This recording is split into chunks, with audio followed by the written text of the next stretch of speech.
अल्लाह के नबी बयान फरमाते हैं कि तुम अपने अंदर मेरा डर पैदा कर लो, तुम अपने अंदर मेरा खौफ। अल्लाह के नबी फरमाते हैं कि तुम अपने अंदर अल्लाह का डर पैदा कर लो, अल्लाह का भय पैदा कर लो, अल्लाह का खौफ पैदा कर लो। इत्तक़िल्लाह, इसका माना होता है, ये इंपरेटिव सेंटेंस है। इत्तक़िल्लाह, हुक्म हो रहा है हमको और आपको, इत्तक़िल्लाह, कि तुम अल्लाह से डर जाओ। अब कैसे डरे, कहाँ डरे? ऐसा तो नहीं है ना कि जब आजान मस्जिद में आजान हो, अल्लाहु अकबर अल्लाहु अकबर अल्लाहु अकबर अल्लाहु अकबर, जब मस्जिद में मुअज्जिन साहब हमें और आपको बुलाए, हय्या अलस सलाह हय्या अलल फलाह, हम आजान सुने मस्जिद में गए, जब तक मस्जिद में हैं तब तक अल्लाह से डर रहे हैं। कैसी बात है? अल्लाह के हबीब, अल्लाह के महबूब रसूल नबी अकरम जनाब मोहम्मद रसूलुल्लाह, जरा कोई आए इसको थोड़ा टाइट करे, ढीला कीजिए इसको।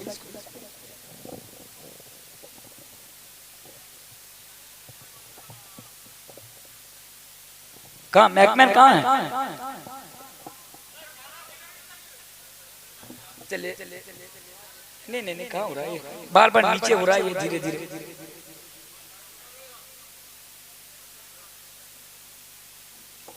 और स्टैंड है आपके पास? अच्छा, नीचे कीजिए थोड़ा, इसको थोड़ा घुमाइए, इसको घुमाइए। हाँ, चलिए अब नीचे कीजिए, चलिए रखिए, देखिए नीचे हो रहा है।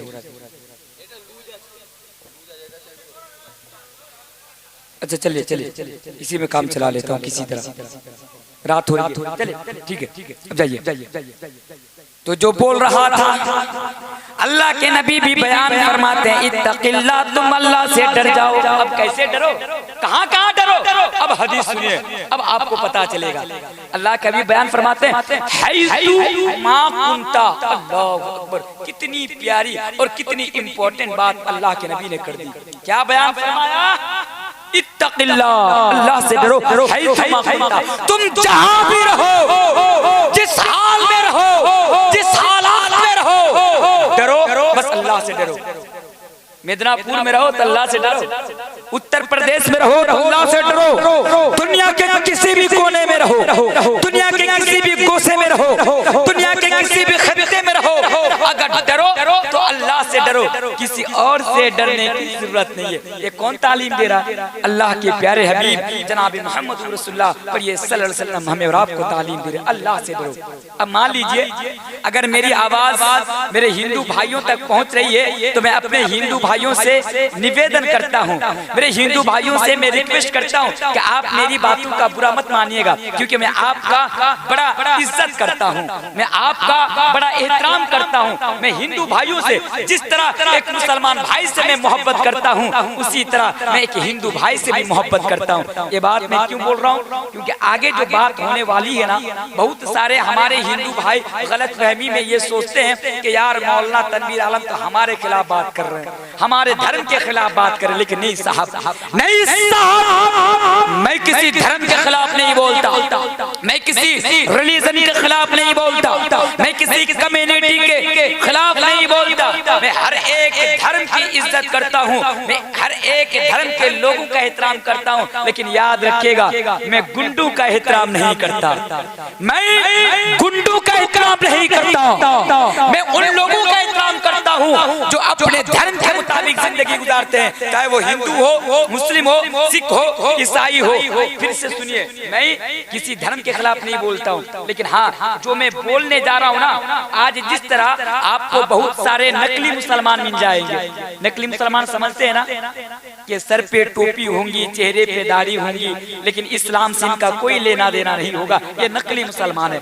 इसी तरह कुछ नकली हिंदू होते हैं, जिस तरह नकली मुसलमान होते हैं उसी तरह नकली हिंदू होते हैं। और यही लोग आज हिंदू धर्म का ठेकेदार बने हुए देखेंगे, गले में भगवा कपड़ा पहनकर, गले में भगवा कपड़ा डालकर, गले में भगवा रुमाल डालकर लोगों को जबरदस्ती जय श्री राम का नारा बुलवाएगा।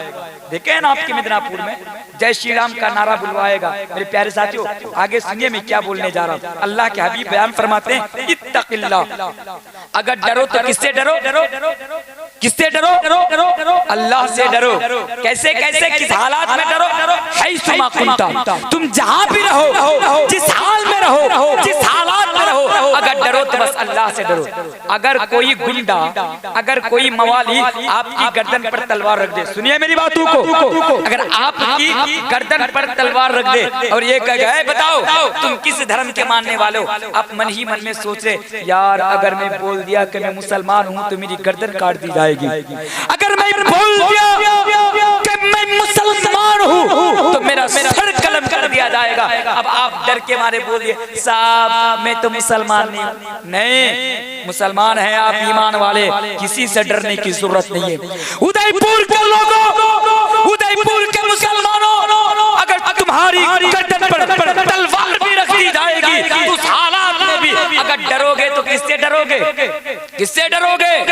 अल्लाह से डरोगे। ये किसने बयान फरमाया? ये मेरे नबी ने बयान फरमाया, इत्तक़िल्लाह, तुम अल्लाह से डरो। हैसुमा कुंता, तुम जहां भी रहो, जिस हाल में रहो, जिस सिचुएशन में रहो, जिस परिस्थिति में रहो, अगर डरो तो बस अल्लाह से डरो। किसी नेता होता, मंत्री वंत्री संतरी फंतरी, हजार योगी आएंगे, हजार मोदी आएंगे, हजार टकले आएंगे जाएंगे, मेरे प्यारे साथियों इन लोगों से हमें कोई सरोकार नहीं, इन लोगों से डरने की जरूरत नहीं है, क्योंकि ये मेरे नबी का पैगाम है आपके नाम कि ऐ मेरी उम्मत के लोगों अगर डरो तो बस अल्लाह से डरो। सिर्फ ऐसी हालात में नहीं, ये भी सुनते जाइए, आपके हाथ में मोबाइल फोन है, अब रात के 12 बजे आप सोए हुए हैं, अब दिल करता है चलो साहब एक गंदी वीडियो देख लेता हूँ। कहाँ कहाँ डरना है जरा देखिए, हालात कैसे भी हो, रात के 12 बजे घर में सोए हुए हैं, दरवाजा बंद कर दिए, खिड़कियां बंद कर दिए, लाइट ऑफ कर दिए, अब दिल करता है चलो साहब सन्नी लियोनी को एक मर्तबा देख ही लेता हूँ। अब सन्नी लियोनी कोने में तो नहीं बताऊंगा क्योंकि आप लोग मुझसे ज्यादा बेहतर जानते हैं। अब दिल करता है चलो साहब एक गाना सुन लेता हूँ। गाना वो भी कौन सा गाना? बादाम बादाम दादा काचा बादाम, अमर कच्चे नाई को भाजा बादाम, ये जो गाना आया ना, अल्लाह, आप लोगों ने कभी सोचा कि एक बादाम वाला ने हमारा और आपके ईमान का जनाजा निकाल दिया? बाप भी डांस कर रहा है, बेटी भी डांस कर रही है, भाई भी डांस कर रहा है, बादाम बादाम दादा बादाम बादाम, जहां देखो बादाम बादाम दादा बादाम बादाम। आपने कभी सोचा कई मुसलमानों आज तुम्हारा ईमान इतना कमजोर हो गया कि एक बादाम बेचने वाला ने तुम्हारा ईमान खरीद लिया, तुम्हारे ईमान का जनाजा निकाल दिया। फिर सोचो जब दज्जाल आएगा तो आपके ईमान का क्या हाल होगा, आपके ईमान का क्या हशर होगा। मेरे प्यारे साथियों एक जमाना था कि मुसलमानों की गर्दन पर तलवारें चल जाती थी, लेकिन मुसलमान अपने ईमान का सौदा नहीं करते थे। एक दौर था, एक जमाना था कि मुसलमानों को फांसी के फंदों पर लटका दिया जाता था, मुसलमानों के सीनों को गोलियों से छल्ली छल्ली कर दिया जाता था, लेकिन मुसलमान ईमान का सौदा नहीं करता था, मुसलमान अपने ईमान को नहीं बेचता था। लेकिन साहब आज हमारा और आपका ईमान इतना कमजोर हो गया कि आज एक बादाम वाला ने हमारे और आपके ईमान को बर्बाद कर दिया। बादाम बादाम का गाना सुनने वालों याद रखो कल कयामत के रोज इसी वजह से आपको भाजा बादाम की तरह भाजा जाएगा, आग में आपको पकोड़ा की तरह तोला जाएगा। इसलिए खबरदार हो जाइए, अपने ईमान की हिफाजत कीजिए। तो आप कहीं भी रहे, जिस हाल में रहे, जिस परिस्थिति में रहे, अगर डरे तो बस अल्लाह से डरे। ये मेरा पैगाम नहीं, ये मौलवी तनवीर का पैगाम नहीं, ये अल्लाह का और अल्लाह के रसूल का पैगाम है। अल्लाह भी इस चीज को बयान फरमाते हैं कि ऐ मेरे बंदो, ऐ दुनिया इंसानियत के लोगों अगर डरो तो मुझसे डरो, ऐ लोगों अगर डरो तो मुझसे डरो। मेरा नबी भी यही पैगाम दे रहे हैं, मेरे हबीब भी यही पैगाम दे रहे हैं कि लोगों इत्तक़िल्लाह हैसुमा कुंता, अगर तुम डरो तो बस अल्लाह से डरो, किसी और से डरने की जरूरत नहीं है। क्यों डरूं? क्यों अल्लाह से डरूं? क्यों अपने अंदर अल्लाह का डर पैदा करूं? क्यों अपने अंदर अल्लाह का खौफ पैदा करूं? क्यों का जवाब मैं अभी आपको दूंगा, क्यों का जवाब मैं अभी आपको दूंगा। पर आइए पहले और एक हदीस सुनकर जाइए। हदीस इस तरह मौलवी तनवीर जो हदीस आपको सुनाने के लिए जा रहा है, ये हदीस आपको कहाँ पे मिलेंगी मेरे प्यारे साथियों? आइए उस हदीस का हवाला भी मैं आपके सामने देता हूँ और हदीस भी मैं आपके सामने पढ़ देता हूँ। हज्जतुल विदा के मौके पर हदीस बड़ी इंपॉर्टेंट है, हदीस को सुनते जाइए। गाना तो बहुत सुनते होंगे, गाना सुनकर तो अपना वक्त को जाया करते होंगे, गाना सुनकर तो अपने वक्त को बर्बाद करते होंगे। आज जरा वक्त दे दीजिए सिर्फ हदीस की बातें सुनने के लिए, सिर्फ नबी की बातें सुनने के लिए, अल्लाह की बातें सुनने के लिए। मेरे प्यारे साथियों, अल्लाह के हबीब बयान फरमाते हैं हज्जतुल विदा के मौके पर जिस तरह आप मेरे सामने बैठे हुए हैं, उसी तरह अल्लाह के नबी के सामने सहाबाए किराम मौजूद है। सहाबा की तादाद क्या, सहाबा की संख्या क्या, हदीस की किताब बताती है। एक रिवायत के मुताबिक, एक हदीस के मुताबिक अल्लाह के नबी के सामने 1 लाख मुसलमान, 1 लाख सहाबा अल्लाह के नबी के सामने मौजूद है। दूसरी हदीस के मुताबिक, दूसरी रिवायत के मुताबिक अल्लाह के नबी के सामने 1,25,000 सहाबा मौजूद है। एक हदीस के मुताबिक 1 लाख और दूसरी हदीस के मुताबिक 1,25,000। हदीस जरा सुनिए। अल्लाह के प्यारे हबीब जनाब मुहम्मदुर रसूलुल्लाह पढ़िए सल्लल्लाहु अलैहि वसल्लम अपनी ऊँटनी के ऊपर बैठे हुए, अपनी सवारी के ऊपर बैठे हुए हैं। अल्लाह के नबी के सामने सहाबाए किराम मौजूद है। अल्लाह के नबी बयान फरमाते हैं अला तस्माऊन, क्या है लोगों, क्या तुम लोग मेरी बातों को सुन रहे हो? जरा गौर कीजिए। 1 लाख सहाबा, 1 लाख मुसलमान, नबी के सामने कोई मैक नहीं, नबी के सामने कोई बाजा नहीं, नबी के सामने कोई लाउड स्पीकर नहीं, नबी के सामने कोई हॉर्न नहीं। उसके बावजूद भी हमारे नबी की जबान में वो तासीर देखिए मेरे भाइयों कि अल्लाह के नबी अपनी ऊँटनी के ऊपर बैठे हुए, अपनी सवारी के ऊपर बैठे हुए और 1 लाख मुसलमानों से कह रहे हैं, 1,25,000 साहबा से कह रहे हैं, ऐ मेरी साहबा, ऐ मुसलमानों, अला तस्माऊन, क्या तुम लोग मेरी बातों को सुन रहे हो? ऐ लोगों, क्या तुम लोग मेरी बातों को सुन रहे हो?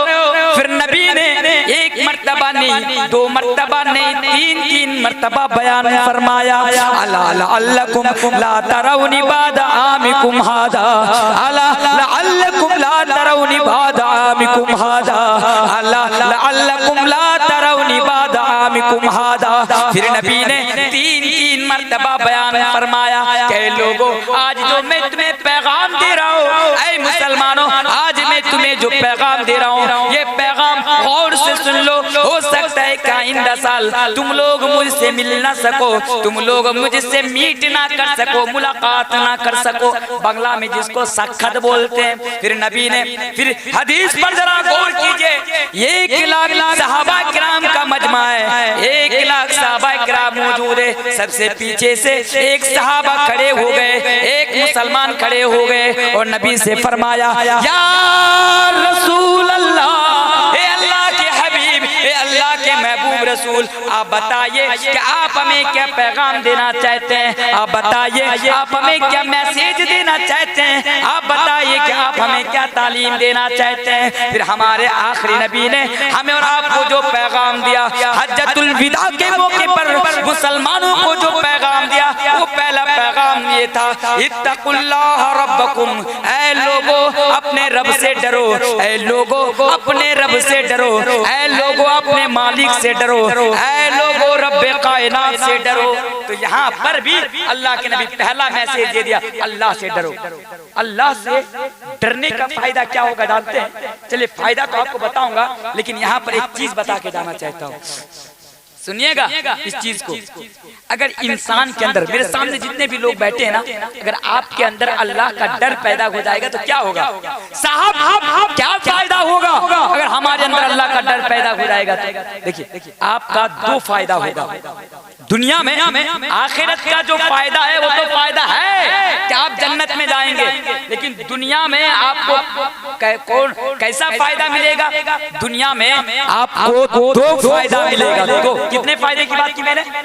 कितने फायदे की? नींद आ रही है? सुनिए, 2 फायदे मिलेगा आपको। पहला फायदा क्या? पहला फायदा ये कि आप गुनाहों से बच जाइएगा, और दूसरा फायदा क्या कि आप निडर हो जाइएगा, आपको किसी से डर नहीं लगेगा।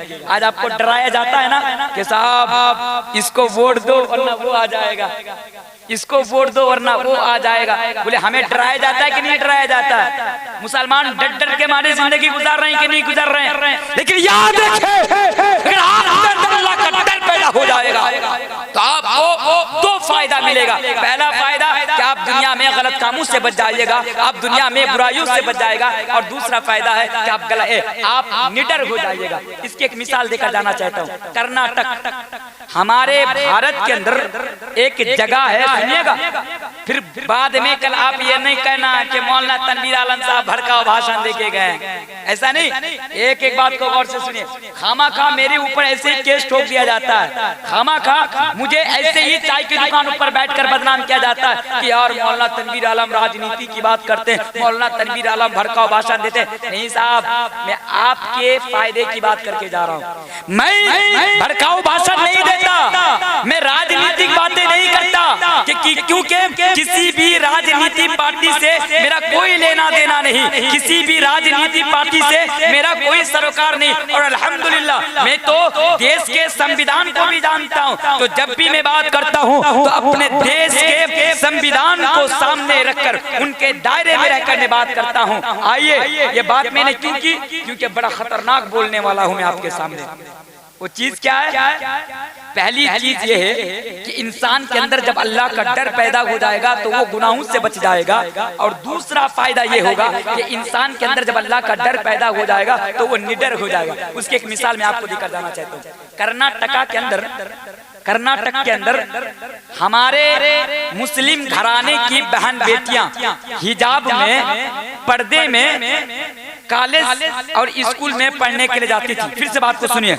कर्नाटक के अंदर मुसलमान घराने की बेटियां, मुसलमान घराने की लड़कियां जब कॉलेज में जाती थी तो हिजाब में जाती थी, जब कॉलेज में जाती थी तो पर्दे में जाती थी। लेकिन कर्नाटक में रहने वाले चंद नफरती लोग, चंद नफरती चिंटू के पेट में दर्द शुरू हो गया, कुछ लोगों के पेट में दर्द शुरू हो गया। अरे साहब, उन लोगों के पेट में दर्द शुरू हो गया जो लोग अपनी बहन और बेटियों को बरहना देखना पसंद करते हैं, जो लोग अपनी बहन बेटियों को नंगा देखना पसंद करते हैं, खुले बदन में देखना पसंद करते हैं। इनके पेट में दर्द शुरू हो गया और कहा कि अच्छा, हमारी बेटियां स्कूल जाएंगी, हाफ पैंट में स्कूल जाएंगी, और मुसलमान घराने की बेटियां स्कूल में जाएंगी, कॉलेज में जाएंगी तो पर्दे में जाएंगी। नहीं, ऐसा नहीं हो सकता। फिर उन लोगों ने कॉलेज में बड़ा एहतजाज शुरू कर दिया कि नहीं, कोई भी मुसलमान पर्दे के साथ, कोई भी मुसलमान घराने की बेटी, मुसलमान घराने की लड़की पर्दे के साथ स्कूल में और कॉलेज में पढ़ने के लिए नहीं जा सकती। मेरे प्यारे साथियों, ये मामला तो कोर्ट में भी चल रहा था। आप लोगों ने न्यूज में देखा कि नहीं देखा? ये मामला कोर्ट में भी चल रहा था। लेकिन क्या कहें आज कर्नाटक हाई कोर्ट को, क्या कहें मेरे भाइयों? अगर कोर्ट के खिलाफ बोलूंगा ना, कल मौलवी तनवीर को जेल में डाल दिया जाएगा। अगर मैं कोर्ट के खिलाफ बोलूंगा ना, कल मुझे सलाखों के अंदर डाल दिया जाएगा कि देखो ये मुसलमान है जो कोर्ट को भी नहीं मानता। लेकिन आज आप किस कोर्ट की बात कर रहे हैं? ये कोर्ट जो आज पैसों की बुनियाद पर अपना फैसला सुनाती हो, ये कोर्ट जो सरकार के इशारे पर नाचने पर मजबूर हो जाती हो, ये कोर्ट जो किसी मुसलमान घराने की बेटियों को ये कहती हो कि पर्दा में स्कूल ना जाओ क्योंकि पर्दा इस्लाम का कानून नहीं है। मेरे प्यारे साथियों, कोर्ट को क्या जवाब दे? मैंने फिर भी जवाब दिया।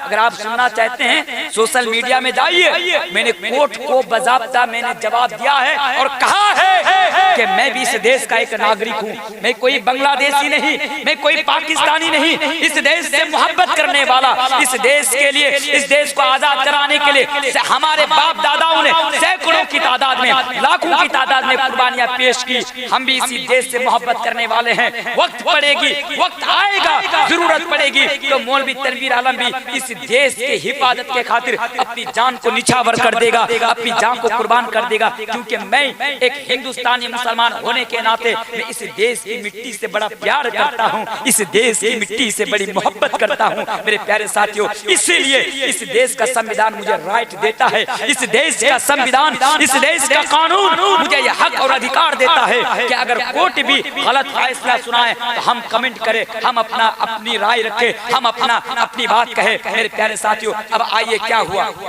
कर्नाटक के अंदर।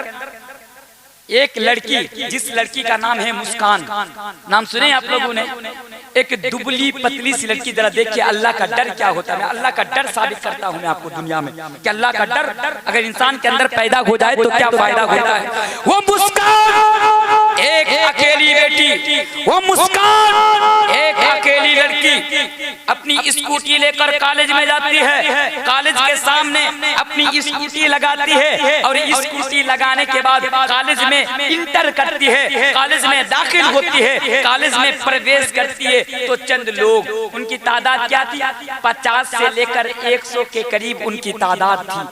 गले में भगवा गमछा डाला हुआ था, गले में भगवा कपड़ा डाला हुआ था और उन लोगों ने जोर जोर से जय श्री राम का नारा लगाना शुरू कर दिया। मुस्कान के सामने जय श्री राम का नारा बुलंद करना शुरू कर दिया, जय श्री राम का नारा लगाना शुरू कर दिया। मुस्कान आगे बढ़ी, फिर से उन लोगों ने मुस्कान को घेरा और घेरने के बाद जय श्री राम का नारा लगा दिया। लेकिन मेरे प्यारे साथी, वो मुस्कान के जिनके सामने 100 के तादाद में, 200 के तादाद में, 250 के तादाद में लोग एक तरफ जय श्री राम का नारा लगाकर उनको डराने की कोशिश कर रहे थे, तो दूसरी तरफ मुस्कान ने मेरे प्यारे साथियों अल्लाहु अकबर का 3 मर्तबा नारा बुलंद कर दिया। अल्लाहु अकबर, अल्लाहु अकबर, अल्लाहु अकबर। आप भी जरा मुस्कान की तरह जोर से नारा लगाइए ताकि उन लोगों को भी पता चले कि नहीं साहब, अभी भी मुसलमान जिंदा है। नारे तकबीर, जोर से नारा लगाइए, अल्लाहु अकबर। मेरे प्यारे साथियों, मुस्कान ने 3 मर्तबा नारा लगाया। मीडिया वाले ने मुस्कान से पूछा, क्या रे मुस्कान, अरे बेटी, जब आप कॉलेज में जा रही थी, लोग जब जय श्री राम का नारा लगाकर आपको डराने की कोशिश कर रहे थे, तो क्या आपको डर नहीं लगा? मुस्कान ने जवाब दिया। क्या जवाब दिया था? मुस्कान ने मीडिया के सामने जवाब दिया कि सुनो, मैं मुसलमान घराने की बेटी हूँ, मैं मुसलमान घराने की लाडली हूँ, मैं मुसलमान घराने की शहजादी हूँ, मेरे अंदर ईमान है, मेरे अंदर सिर्फ अल्लाह का डर है, मैं सिर्फ अल्लाह से डरने वाली हूँ, मैं किसी नामर्दों की फौज से डरने वाली नहीं हूँ, मैं किसी हिजड़ों की, मैं किसी दल्लों की तादाद लेकर डरने वाली में से नहीं हूँ, क्योंकि मैं अल्लाह से डरती हूँ और जब तक जिंदा रहूंगी अल्लाह से डरती रहूंगी। मेरे भाइयों, ये होता है अल्लाह का डर। अगर आप भी ना अपने अंदर अल्लाह का डर पैदा कर लीजिएगा तो आपको किसी से डर नहीं लगेगा। हाँ, ये वजाहत कर देता हूँ कि ये लोग कौन है, जरा वजाहत कर देता हूँ, वरना हमारे हिंदू भाई सोचेंगे कि मैं उनके धर्म के खिलाफ बोल रहा हूँ। बात समझ में आ रही है? मैं उनके धर्म के खिलाफ बोल रहा हूँ। तो आज मैं बता ही देता हूँ कि ये लोग कौन है जो आज जय श्री राम का नारा लगाकर हमारी बहन बेटियों को बढ़ाना करने की कोशिश करते हैं। ये लोग कौन है जो जय श्री राम का नारा लगाकर आज मुसलमानों पर जुल्म करते हैं? क्या लोग हिंदू है? हिंदू है लोग?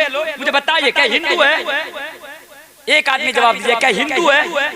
मेरे भाइयों, हिंदू नहीं है ये लोग। फिर कौन है? किसके मानने वाले हैं? आज जो जय श्री राम का नारा लगाकर हमारी बहन बेटियों को बढ़ाना करने की कोशिश करता है, जो जय श्री राम का नारा लगाकर सैकड़ों मुसलमानों की गर्दनें मारता है, जय श्री राम का नारा लगाकर लोगों पर जुल्म करता है, ये लोग किस धर्म के मानने वाले? क्या हिंदू है? नहीं साहब, ये हिंदू नहीं है। मैं चैलेंज करके बोल के जाता हूँ, चैलेंज। हाँ, मैं तमाम लोगों को चैलेंज करता हूँ, लाओ हिंदू धर्म की जितनी भी किताबें हैं, ऋग्वेद उठाओ, अथर्ववेद उठाओ, सामवेद उठाओ, यजुर्वेद उठाओ, कल के पुराण उठाओ, हिंदू धर्म की जितनी भी किताबें हो तुम उठाओ, और अगर तुमने माँ का हलाल दूध पिया हो तो आओ और मेरे सामने साबित कर दो कि मौलाना तनवीर आलम साहब आप गलत बोल रहे हैं, ये लोग हिंदू है, ये लोग हिंदू धर्म के मानने वाले हैं। मेरे प्यारे साथियों, मैं चैलेंज के तौर पर डंके की चोट पर मिदनापुर की जमीन पर ये पैगाम देकर जाता हूँ, ये कहकर जाता हूँ कि लोग हिंदू धर्म के मानने वाले नहीं है, ये रामचंद्र जी के मानने वाले नहीं है। मेरे प्यारे साथियों, सिर्फ उनकी जबान में आप लोग बीच में चाय देना शुरू कर दिए। साहब, एक चाय वाले तो देश को बर्बाद कर रहे हैं, दूसरे चाय वाले मजमा को बर्बाद कर रहे हैं।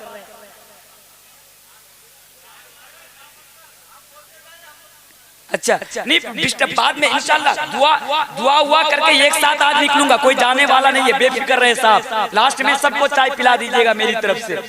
बात समझ में आ रही है? मुझे पता है कि सब रहने वाले, कोई जाने वाले नहीं आज, इसलिए बीच में चाय मत दीजिए, उसको देश बर्बाद करता है, करने दीजिए, आप कम से कम मजमा को बर्बाद ना करें। नींद आ रही है साहब, इतना लास्ट में वक्त क्यों दिए मुझे? तो जो बोल रहा था सुनिए, बड़ी इंपॉर्टेंट बात बता के जा रहा हूँ, कॉन्सेंट्रेट के साथ, तवज्जो के साथ आप मेरी बातों को सुने। चलिए एक मर्तबा नारा लगाइए, नाराए तकबीर, नाराए तकबीर।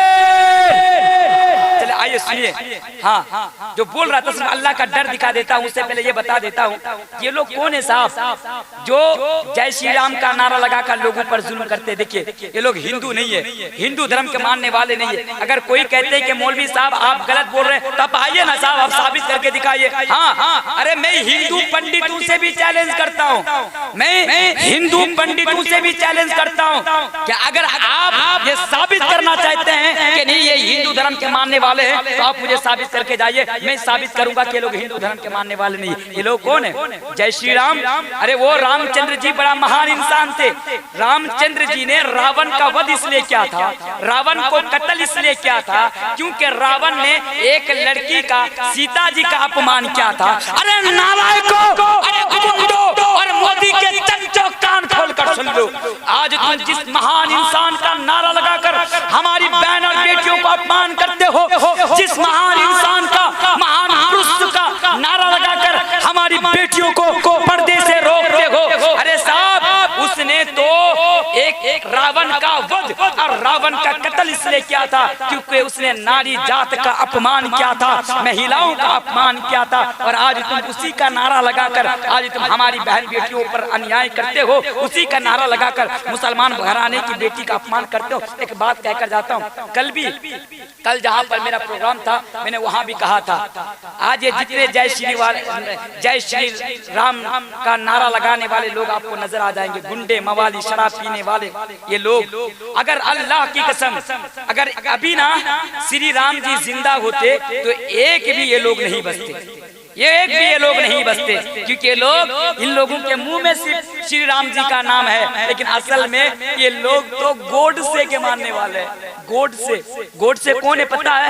इस भारत देश का सबसे पहला आतंकवाद, इस भारत देश का सबसे पहला दहशतगर्द और इस भारत देश का सबसे बड़ा टेररिस्ट मेरे भाइयों गोडसे का मानने वाला है। उधर में ज्यादा जाना नहीं चाहता हूँ क्योंकि बड़ा इंपॉर्टेंट मैसेज मैं आपको दूंगा। अल्लाह का डर में साबित करना चाहता था और मैंने मुस्कान की मिसाल आपके सामने लाए कि जरा मुस्कान को देखिए कि इन लोगों की तादाद को लेकर नहीं डरा। लेकिन आज मैं इन लोगों को भी एक पैगाम देकर जाना चाहता हूँ। मेरे भाइयों, अगर आपको लगे कि मौलवी तनवीर आलम हक बोल के जा रहा है, अगर मौलवी तनवीर आलम की बातों में सच्चाई है, अगर आपको लगे कि मैं आपकी तरफ से होकर, मैं इस्लाम की तरफ से मैं आज ये बात कहकर जा रहा हूँ और मैं हक बोल रहा हूँ, तो मेरे प्यारे साथियों आप लोग नारा लगाकर मेरी बातों की तस्दीक कीजिएगा। मैं जानता हूँ, आप भी जानते हैं कि आज के दौर में हक बोलना ये बहुत बड़ा जुल्म है, आज के दौर में हक बोलना ये बहुत बड़ा अन्याय है। आप भी जानते हैं, मैं भी जानता हूँ कि आज मैं हक बोलूंगा, कल मुझे जेल के अंदर डाल दिया जाएगा। लेकिन मेरे प्यारे साथियों बात मेरी नहीं है, बात हमारे बात हमारे धर्म की है, बात हमारे रिलीजन की है, बात इस्लाम की है। इसलिए ये कहकर जाना चाहता हूँ। और हाँ, इसको अगर आप चुनौती समझना चाहे तो आप चुनौती समझते हैं। मैं आपका हाथ पकड़कर, मैं आपका पैर पकड़कर और आपके सामने हाथ जोड़कर नहीं, मौलवी तनवीर आलम एक मुसलमान होने के नाते आपको चुनौती देकर जाता है, आप लोगों को चुनौती देकर जाता है। उन लोगों को जो लोग हमारी बहन बेटियों को नंगा करने की बात करते हैं, हमारे बहन बेटियों को पर्दे से रोकने की बात करते हैं, आज मैं उनसे कहकर जाना चाहता हूं कि सुनो, एक बात सुनिए। अगर लगे कि मैं सच बोल रहा हूं तो आप मेरी बातों की सदाकत कीजिएगा और आप जो है मेरा सपोर्ट कीजिएगा। बात क्या है कि सुनो, उन लोगों से कहता हूं सुनो, तुम अपनी बहन बेटियों को जैसे रखना चाहते हो रखो, हम मुसलमानों को कोई प्रॉब्लम नहीं। अगर तुम्हारी नानी कंगना रनावत की तरह बिरा में और पैंटी में रखना चाहते हो तो रखो, हम मुसलमानों को कोई प्रॉब्लम नहीं। आपको प्रॉब्लम है? कोई प्रॉब्लम नहीं। क्यों? इसलिए हमें प्रॉब्लम नहीं है कि जिस तरह हमारे देश का संविधान हमें ये राइट देता है, हमारा ये फंडामेंटल राइट है, हमारा ये मौलिक अधिकार है कि हमारी बेटियां पर्दे में जाएंगी, हमारी बेटियां पर्दे में रहेंगी। तो यही संविधान आपको भी राइट देता है कि आप अपनी बहन बेटी को जैसे रखना चाहते रखें, हमें कोई प्रॉब्लम नहीं। क्यों? इसलिए कि अल्हम्दुलिल्लाह हम अपने मुसलमान अपनी नजर की हिफाजत करना जानते कि नहीं जानते। लेकिन एक बात याद रखो, अगर तुम ये चाहते हो कि तुम नारा लगाकर हमारी बहन बेटियों को पर्दा से रोक लोगे, अगर तुम ये चाहते हो कि तुम नारा लगाकर और खिलाफ बोलकर सोशल मीडिया में डरा कर धमका कर तुम हमारी बहन बेटियों को पर्दे से अलग कर दोगे, हिजाब से अलग कर दोगे, तो सुनो ये तुम्हारी गलतफहमी है। अरे सुनो, हमारी बेटियां पहले भी पर्दा करती थी, आज भी पर्दा करती है और कयामत की सुबह तक पर्दा करते रहेंगी। अरे दल्लो, अरे नामर्दों, अरे सुनो, तुम तो क्या तुम्हारे बाप में भी वो दम नहीं, अरे तुम तो क्या तुम्हारे बाप में भी वो ताकत नहीं कि मुसलमान घराने की बेटियों को तुम पर्दे से अलग कर दोगे, क्योंकि हमारी बेटियां पहले भी पर्दा करती रही है, आज भी करती है और कयामत की सुबह तक करती रहेंगी। बोलिए इंशाअल्लाह। अगर आपको लगे कि मैंने सच बोला, अल्लाह अकबर का एक मर्तबा नारा बुलंद कर दीजिए, अल्लाहु अकबर, अल्लाहु अकबर, अल्लाहु अकबर। ये होता है अल्लाह का डर। अब आइए आगे मैं आपको लेकर चलता हूँ अल्लाह का डर क्या होता है। हदीस सुनाता हूँ और हदीस सुनाने से पहले मैं आपको फायदा दिखा देता हूँ कि अल्लाह का डर पैदा होने से आपको क्या फायदा मिलेगा, और ये चीज भी सुनते जाइए। पहले एक मिसाल देकर जाना चाहता हूँ मैं आपको। अच्छा ये बताइए कि एक इंसान अल्लाह का डर पैदा होने से कितने फायदे होंगे? आपको फायदा मिल रहा ना, एक फायदा तो मिला कि आपको किसी से डर नहीं लगेगा। जैसे आप मुझे देखिए, जब मैं प्रोग्राम के लिए निकलता हूँ तो मेरी माँ मुझे कहती है कि बेटा कहाँ का प्रोग्राम है, तो मैं कहता हूँ माँ आज मेरा प्रोग्राम उड़ीसा में है या आज मेरा प्रोग्राम मिदनापुर में है, तो मेरी माँ कहती है कि बेटा जरा संभाल कर बोलना क्योंकि लोग आपके बड़े दुश्मन है, बेटा जरा संभाल कर बोलना क्योंकि आपके कदम कदम पर आज दुश्मन है। मैं अपनी माँ से कहता हूँ जब प्रोग्राम में निकलता हूँ कि ऐ मेरी माँ आप डरिए मत, मेरी माँ आप डरिए मत, क्योंकि आपका बेटा सिर्फ अल्लाह से डरता है, आपका बेटा अल्लाह के अलावा किसी से नहीं डरता। ऐ मेरी माँ आपके बेटा का ये ईमान और अकीदा है कि जब तक अल्लाह मेरी हिफाजत करता रहेगा दुनिया के अंदर कोई भी ताकत मेरी बाल तक बाका नहीं कर सकेगी। मैं अपनी माँ से एक बात कहकर आता हूँ जब मैं प्रोग्राम के लिए घर से निकलता हूँ। ये होता अल्लाह का डर जो किसी से नहीं डरता। अब फायदा देखिए, फायदा दिखाने से पहले एक मिसाल देखा जाना चाहता था कि आपको हदीस अच्छी तरह आपको समझ में आ जाए। एक इंसान ना दो तरह से गुनाह करते हैं। कितने तरीके से गुनाह करते हैं? दो तरीके से। एक होता है जाहिरी तौर पर गुनाह करना और एक होता है बातिनी तौर पर गुनाह करना। जाहिरी तौर पर गुनाह करना मतलब आप लोग माह रमजान में रोजा रखते हैं कि नहीं रखते? रोजा रखते हैं ना? रोजा रखा कीजिएगा क्योंकि 3 तारीख से रोजा रखना हमारे ऊपर फर्ज है। तो जो मिसाल दे रहा था, मिसाल यूं है कि एक आदमी रमजान के महीने में चाय की दुकानों में बैठकर सबके सामने चाय पी रहा है। अब एक आदमी उधर से गुजर रहा है आपके गांव का, तो कहा कह रहे नालायक, अरे कमबख्त, माह रमजान में तूने रोजा नहीं रखा और तू सबके सामने चाय पी रहा है, तुझे शर्म नहीं आती? तो क्या जवाब देता है पता है? वो जवाब देता है हट हट हट, जब अल्लाह से नहीं डरना तो लोगों से क्या डरना, ये जवाब आता है।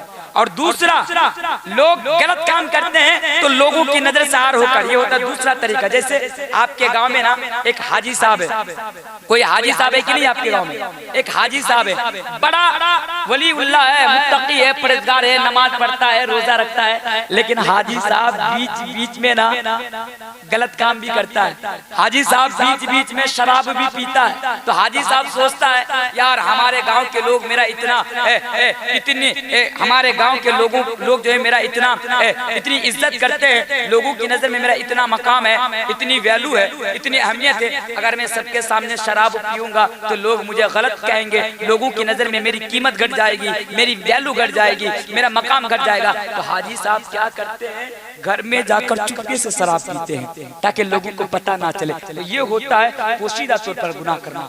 एक होता है जाहिरी तौर पर, एक होता है पोशीदा तौर पर। दोनों चीज समझ में आ गई। अब मैं हदीस रखता हूँ, हदीस सुनिए। हदीस तरह ये हदीस आपको कहाँ मिलेगी? इब्ने माजा की हदीस है और हदीस के रावी हजरत सौबान रज़ियल्लाहु ताला अन्हु है। नबी अकरम बयान फरमाते हैं, ऐ लोगों, हमारे आखिरी नबी जनाब मोहम्मद रसूलुल्लाह सल्लल्लाहु अलैहि वसल्लम बयान फरमाते हैं, कल कयामत की रोज डे ऑफ जजमेंट को, हिसाब किताब के दिन, बदले के दिन, जब आपको और मुझको मेरे कर्मों का हिसाब दिया जाएगा, आपको अपने कर्मों का हिसाब दिया जाएगा, मुझे मेरे कर्मों का हिसाब दिया जाएगा। उस हालात हालात के बारे में, उस मौके के बारे में हमारे नबी हमसे और आपसे ये कह रहे हैं कि ऐ उदयपुर के लोगों, ऐ मिदनापुर के लोगों, ऐ वेस्ट बंगाल के लोगों, कान खोल कर सुन लो। हमारे नबी बयान फरमाते हैं कि डे ऑफ जजमेंट को यानी कल क़यामत के दिन मेरी उम्मतों में से, मेरी उम्मतों में से यानी मुसलमानों में से बहुत सारे मुसलमान ऐसे होंगे जो बहुत सारी नेकियां लेकर आएंगे, जिनके नामाए आमाल में बस नेकियां ही नेकियां होंगी। अल्लाह के हबीब ने बयान फरमाया तिहामा पहाड़ के बराबर नेकियां होंगी। बड़े सुभान अल्लाह, तिहामा पहाड़ के बराबर नेकियां होंगी। नबी ने बयान फरमाया कि उनके नामाए आमाल में नेकियां ही नेकियां होंगी, बहुत सारी नेकियां होंगी। आगे ये बयान फरमाया लेकिन कल क़यामत के रोज उनकी नेकियां काम ना आएंगी, उनकी नेकियां बर्बाद कर दी जाएंगी, उनकी नेकियां तबाह कर दी जाएंगी, उनकी नेकियां ज़ाय कर दी जाएंगी, उनकी नेकियां डिस्ट्रॉयड कर दी जाएंगी। अल्लाह के हबीब ने हमें और आपको ये मैसेज दिया कि एक आदमी इतनी सारी नेकियां लेकर आएगा, पहाड़ों के बराबर नेकियां लेकर आएगा, लेकिन हाय उनकी बदकिस्मती, हाय उनकी बदकिस्मती, हाय उनकी बदकिस्मती। अल्लाह के हबीब बयान फरमाते हैं कि कल क़यामत के रोज उनकी नेकियां उनको जन्नत तक नहीं ले जा पाएंगी। अल्लाह अकबर, इतनी सारी नेकियां, पहाड़ों के बराबर नेकियां। इब्ने माजा की सही हदीस है, हजरत सौबान हदीस के रावी हैं। अल्लाह के नबी फरमाते हैं उनकी नेकियां उनको जन्नत तक नहीं ले जा पाएंगे। हजरत सौबान खड़े हो गए। हजरत सौबान खड़े होने के बाद नबी अकरम से पूछा, नबी अकरम से सवाल किया, ऐ अल्लाह के महबूब रसूल, दुनिया में वो कौन सा बदनसीब इंसान है, दुनिया में वो कौन सा बदनसीब शख्स है जो कल क़यामत के रोज इतनी सारी नेकियां लेकर आएंगे, आने के बावजूद भी उनकी नेकियां उनको जन्नत तक नहीं ले जा पाएंगी, उनकी नेकियां उनको अल्लाह के अजाब से बचा नहीं पाएंगी। तो अल्लाह के नबी ने फरमाया वो इंसान कल क़यामत के रोज जहन्नम के अंदर जाएगा, वो इंसान कल क़यामत के रोज जहन्नम के अंदर प्रवेश करेगा। कौन इंसान? जो लोगों की नजर में नमाज पढ़ता था, लोगों की नजर में रोजा भी रखता था, लोगों की नजर में हाजी साहब था, लोगों की नजर में गाजी साहब था, लोगों की नजर में बड़ा अल्लाह वाला था, लोगों की नजर में बड़ा मुत्तकी था, लोगों की नजर में बड़ा परहेजगार था। लेकिन वही बंदा जब घर में जाता था तो बादाम बादाम का गाना सुना करता था।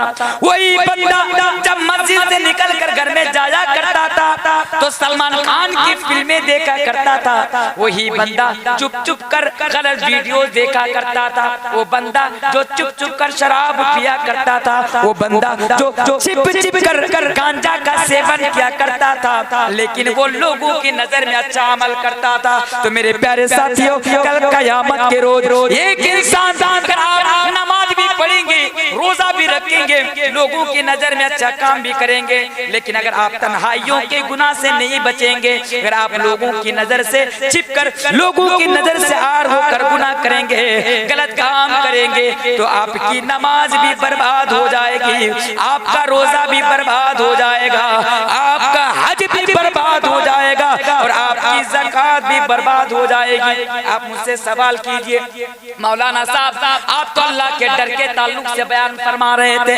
मौलवी तनवीर साहब आप तो अल्लाह का डर साबित कर रहे थे, लेकिन आपने ये हदीस क्यों पढ़ी? मेरे प्यारे साथियों, ये हदीस मैंने आपके सामने आज इसलिए पढ़ी कि लोगों की नजर में गलत कामों से बच जाना बड़ा आसान होता है, लोगों की नजर में क्राइम से बच जाना, अपराध से बच जाना, गुनाह से बच जाना, अधर्म से बच जाना, पाप से बच जाना तो बड़ा आसान होता है, लेकिन छिपकर गुनाह करना, मैं आपके सामने मिसाल देकर जाना चाहता हूँ, मैं आपके सामने उदाहरण देकर जाना चाहता हूँ। ये जो मोबाइल है ना, अब देखिए मोबाइल, अगर कल ना हम और आप जहन्नम के अंदर जाएंगे तो जहन्नम में जाने की एक बहुत बड़ी वजह ये मोबाइल फोन होगा। मेरे भाई, बात समझ में आ रही है? जहन्नम में जाने की एक बहुत बड़ी वजह मेरे प्यारे साथियों ये मोबाइल फोन होगा। क्यों? क्योंकि आज इस मोबाइल फोन को चुप के से हमारा बड़ा गलत काम करते हैं। अल्लाह का डर, गलत कामों से बचना चाहता हूँ, बुराई तन्हाइयों के बुराई से। अब मिसाल देता हूँ, रात के 2 बजे मेरी माँ, लड़कियां जलसा सुनने के लिए आती है। मेरी माएँ बहने, आप भी सुने, आप भी अपने अंदर अल्लाह का डर पैदा करें, वरना ऐसा होता है अब लड़की के पास मोबाइल फोन है, लड़की देखती है हाँ अब 11 बज चुका, बाप भी सो गए, माँ भी सो गई, भाई भी सो गए, सब सो गए। अब रात के 12 बजे कॉल लगाकर इश्क लड़ाना शुरू कर देती है, अब रोमांस करना शुरू कर देती है। कितने नौजवान हैं रात में वीडियो कॉलिंग में बात करता है, बोलता है दिन में नहीं बात करने का, दिन में सब देखेगा, रात में बात करने का, लिहाज के नीचे जाकर बात करने का, लाइट ऑफ करके बात करने का। अरे बंदो, अल्लाह का डर पैदा करो, क्योंकि तुम लोगों की नजर से बच सकते हो, अल्लाह की नजर से नहीं बच सकते हो। बात बराबर समझ में आ रही है? लोगों की नजर से बच सकते हो, अल्लाह की नजर से नहीं बच सकते हो। इसलिए तुम अपने अंदर अल्लाह का डर पैदा करो, तुम रात के बुराई से भी बच जाओगे, तन्हाई के बुराई से भी बच जाओगे। ये होता है अल्लाह का डर।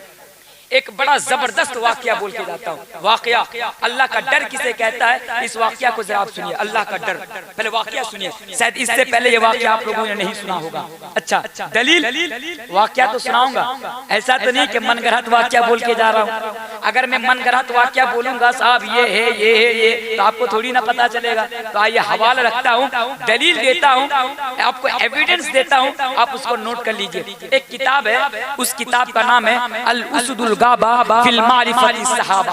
वो अरबी में वो किताब आती है, अल उसदुल गाबा फिल मारिफती सहाबा, उस किताब का वाकया है। आइए वाकया सामने रखिए और अल्लाह का डर मैं आपके सामने साबित करता हूँ।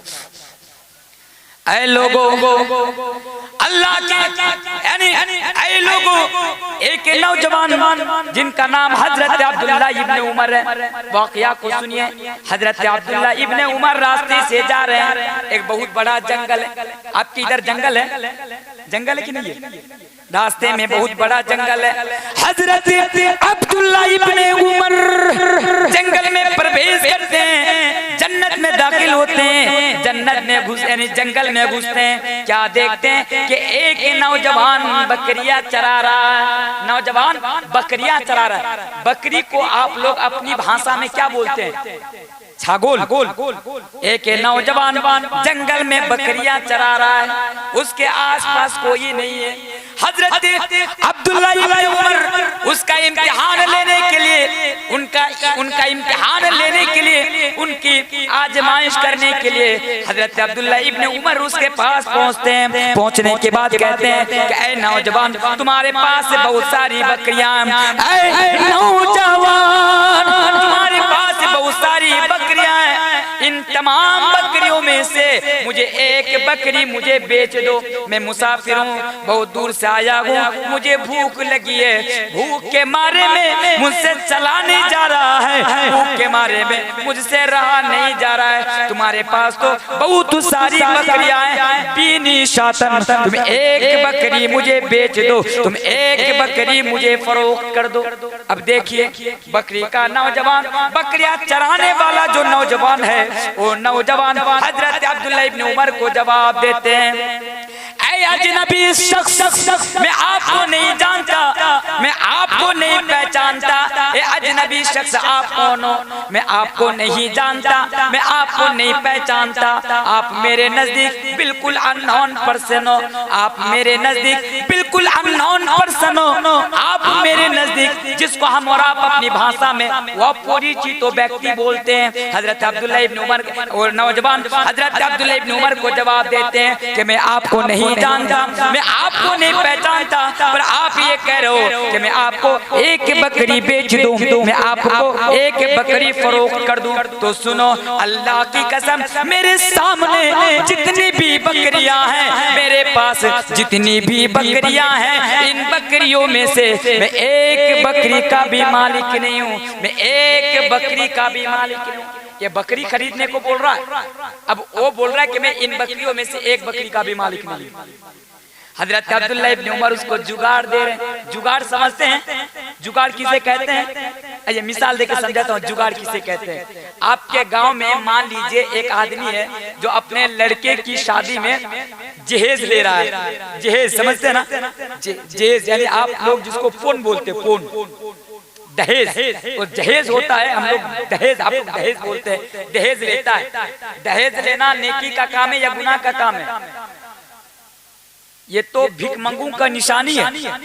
जहेज लेना, दहेज लेना अपने बेटों की शादी में। मैं एक बात कह के जाना चाहता हूँ, आप देखेंगे कि अगर आपके उदयपुर गांव में अगर कोई अपने बच्चे की शादी में, अपने लड़के की शादी में दहेज लेता है तो समझ लेना उदयपुर के अंदर ये सबसे बड़ा भिखारी है। समझ लेना कि उदयपुर के अंदर ये सबसे बड़ा भिखारी है। यार शर्म आनी चाहिए, मुसलमान हो और भिखारी वाला काम कर रहे हो। मुसलमान हो, तुम्हें तो चुल्लू भर पानी में डूब कर मर जाना चाहिए। जहाँ पानी मिले वहीं पे डूब के मर जाओ, क्योंकि तुम जैसा मुसलमान रहने से ना रहना है बेहतर है। भिखमंगा, एक नंबर का भिखमंगा, बच्चा ही पैदा करता है सिर्फ दूसरों लड़की वालों से पैसा मांगने के लिए। तो दहेज के ऊपर ज्यादा बात नहीं करूंगा, यूट्यूब में है जिनका मैं पोस्टमार्टम करके रखा हूँ दहेज का ताल्लुक से, जाकर सुन लीजिएगा। तो अब कोई दहेज ले रहा है, अब उनसे पूछे, अरे साहब आप मुसलमान हैं, दहेज क्यों ले रहे? दहेज का पैसा लेना हराम है। बोला था कुलू अम्वालकुम बैनकुम बिल बातिल, कुरान कहता है हराम है, बातिल तरीका से माल खाना हराम है। जो दहेज का पैसा लेता है कल कयामत के दिन वो जन्नत में नहीं बल्कि जहन्नम के अंदर जाएगा। आप उससे पूछिए आपको क्या कहेगा? अरे साहब मैं अकेले ना थोड़ी ले रहा हूँ, हमारे गाँव में सब ले रहे हैं। इसको जुगाड़ बोलते हैं। हमारे गाँव में सब ले रहे हैं, मौलवी साहब भी अपनी शादी में ले रहे हैं, मौलवी साहब भी अपने लड़के की शादी में दहेज ले रहे हैं। इसको जुगाड़ बोलते हैं। तो हजरत अब्दुल्ला इब्न उमर उस नौजवान को जुगाड़ दे रहे हैं, उनको बोल रहे हैं कि काम करो, चलो मैं मान लिया कि ये बकरियां तुम्हारी नहीं है, लेकिन एक काम देखो, जब तुम घर में जाओगे तुम्हारा मालिक तुमसे पूछेगा, सवाल करेगा कि एक बकरी कहाँ चली गई, तो तुम झूठ बोल देना, कह देना कि जंगल के अंदर एक भेड़िया आया था, एक बकरी खाकर चला गया। तो मैं भी किसी को नहीं बताऊंगा, तुम भी किसी को नहीं बताना। चारों तरफ दरख्त है, चारों तरफ पेड़ पौधे, चारों तरफ जंगल है, थोड़ी ना किसी को पता चलेगा, किसी को पता नहीं चलेगा, तो झूठ बोल देना। हजरत अब्दुल्ला इब्न उमर उसका इम्तिहान ले रहे हैं और उसको जुगाड़ दे रहे हैं। अब देखिए वो नौजवान क्या जवाब देता है। वो नौजवान जवाब देता है, अजनबी शख्स आप मुझसे ये करो कि जब मैं घर में जाऊं और मेरा मालिक मुझसे सवाल करे, मुझसे पूछे, मुझसे आस्क करे कि एक बकरी कहाँ चली गई, तो मैं अपने मालिक से झूठ बोल दूं। तो सुनो, चलो मान लिया मैंने अपने मालिक से झूठ बोल दिया। जब मेरा मालिक मुझसे सवाल किया, जब मेरा मालिक मुझसे पूछा, तो मैंने अपने मालिक से ये कह दिया कि साहब जंगल के अंदर आज एक भेड़िया आया था, जंगल के अंदर आज एक दरिंदा आया था, और वो भेड़िया वो दरिंदा एक बकरी खाकर चला गया, एक बकरी निगल कर चला गया। ए साहब सुनो, मैंने अपने मालिक से ये बात कर दी, मैंने झूठ बोल दिया।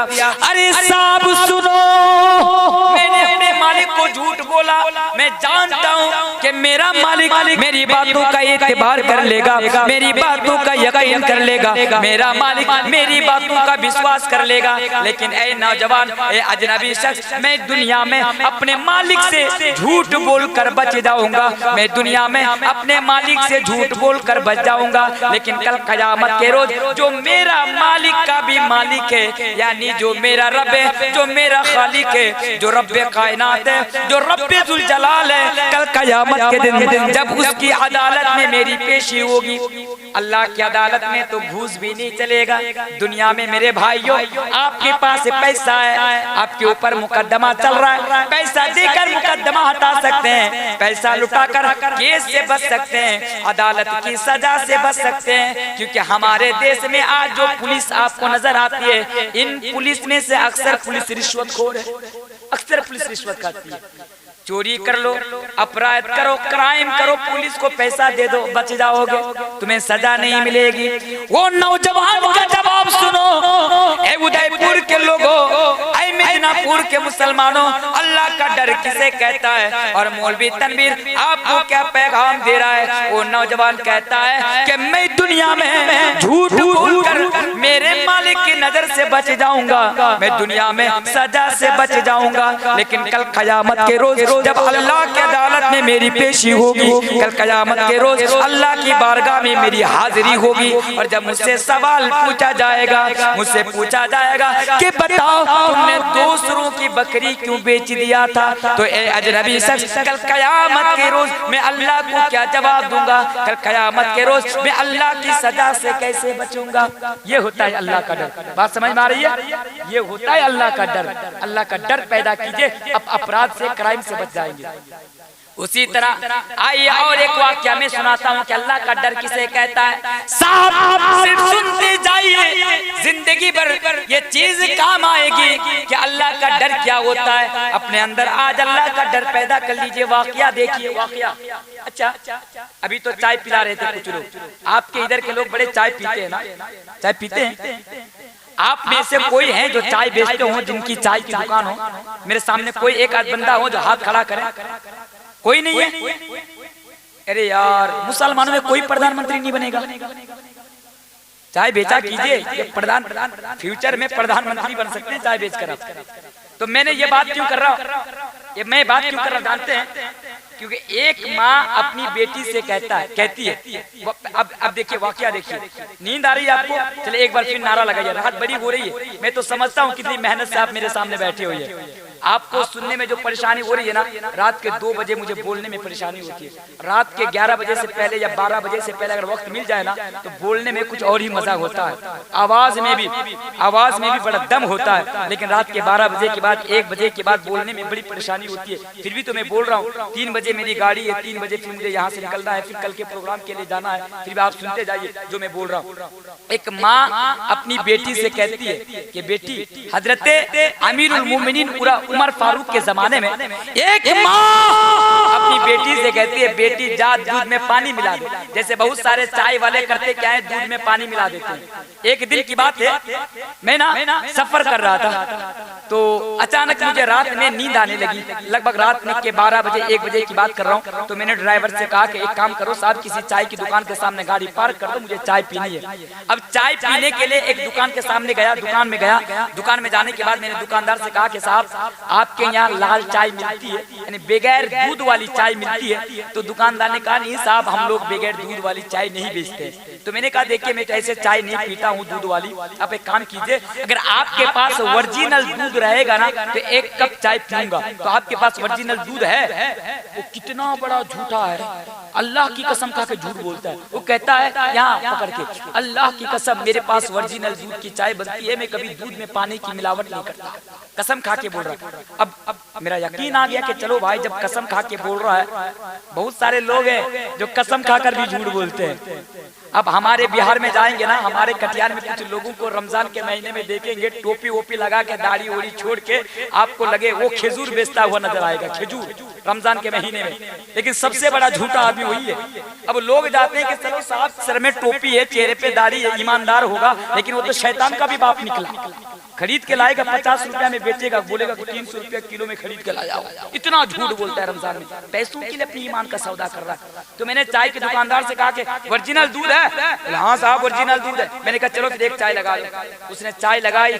चाय लगाने के बाद जब मेरे पास चाय लाया, जब मैंने एक घूंट जो है चाय पी, तो मुझे एहसास हो गया कि इस नालायक ने जो अभी बोल रहा था कि अल्लाह की कसम मैंने दूध में पानी की मिलावट नहीं की, मुझे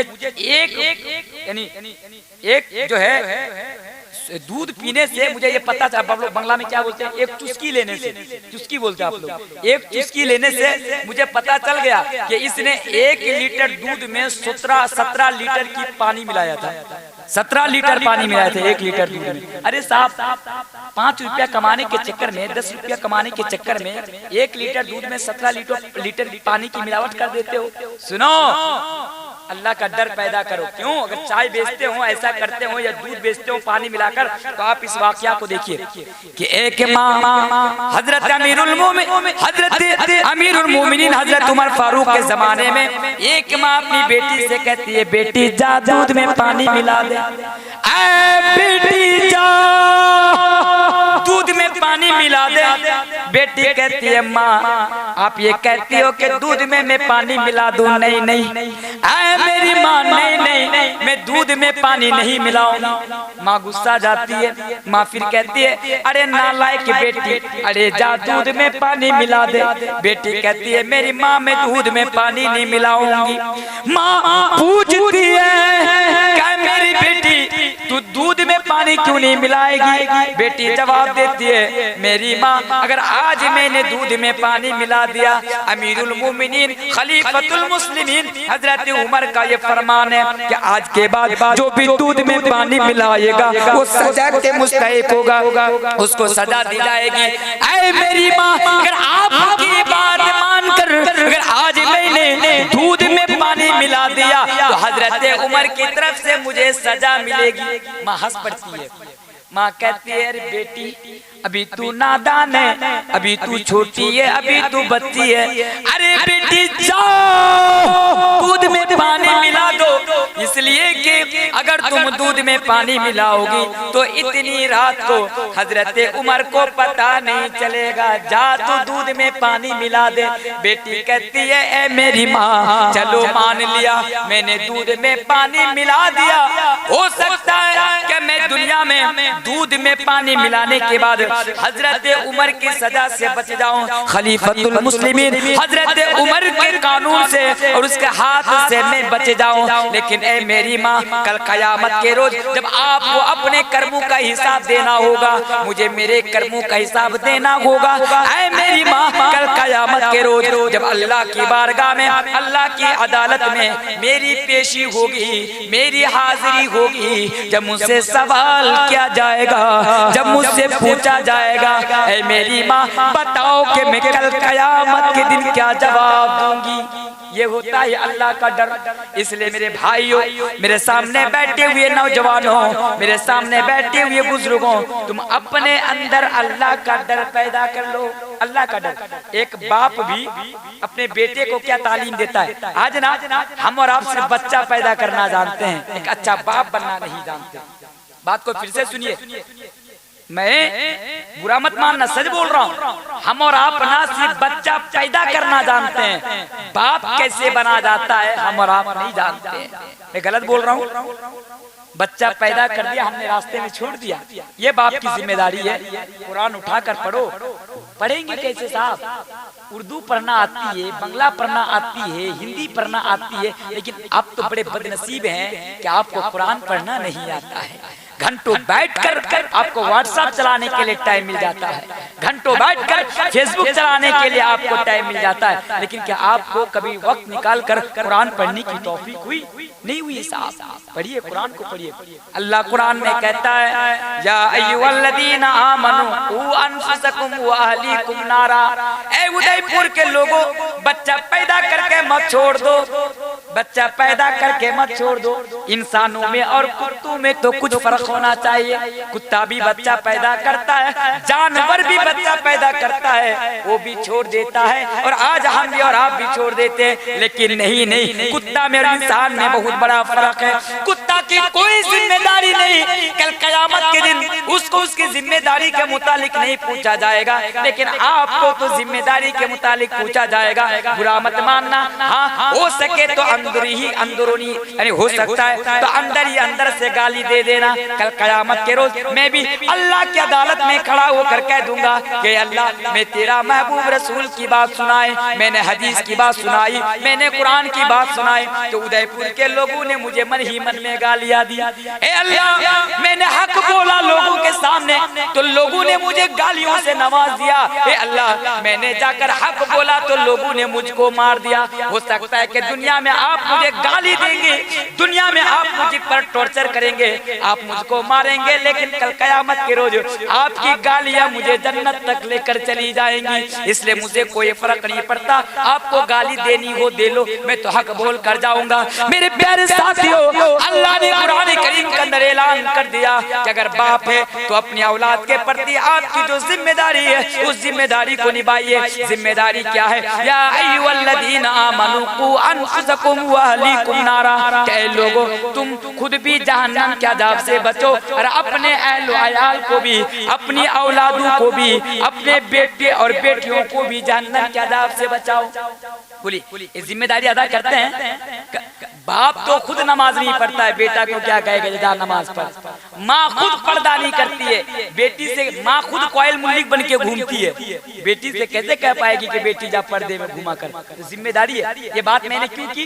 देखिए, एक बाप ना हजरत लुकमान अलैहिस्सलाम एक बाप किस तरह अपनी जिम्मेदारी अदा कर रहा है और बेटा को क्या तालीम दे रहा है कि अल्लाह कुरान करीम के अंदर एक बाप की नसीहत को नकल कर देता है। अल्लाह कुरान करीम के अंदर बयान फरमाता है, अल्लाह का डर को सामने रखिए, क्योंकि मैं इधर उधर की बात नहीं करता, एक मौजू पर बात करता हूँ, अल्लाह का डर।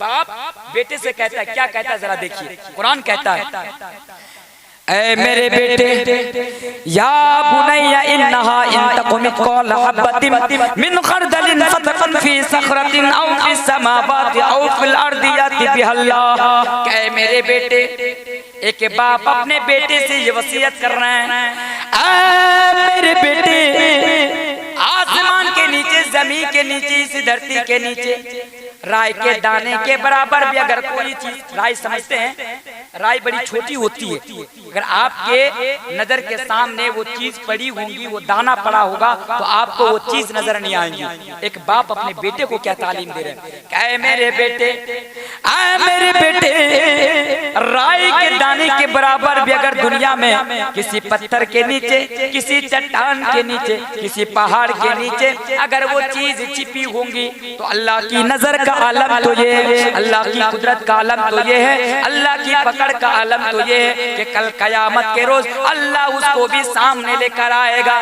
इसका माना ये है कि एक बाप अपने बेटे से वसीयत कर रहे हैं, एक बाप अपने बेटे को तालीम दे रहे हैं कि ऐ मेरे बेटे, दुनिया में अगर रहो तो अल्लाह का डर अपने अंदर पैदा कर लो। दुनिया में कोई काम करने से पहले, ऐ मेरे बेटे, नमाज छोड़ने से पहले, गाना सुनने से पहले, मूवी देखने से पहले, लड़कियों के साथ इश्क लड़ाने से पहले, शराब पीने से पहले, गांजा खाने से पहले, ये समझ लेना कि अल्लाह देख रहा है और कल कयामत के दिन इसके बारे में तुमसे पूछा जाएगा।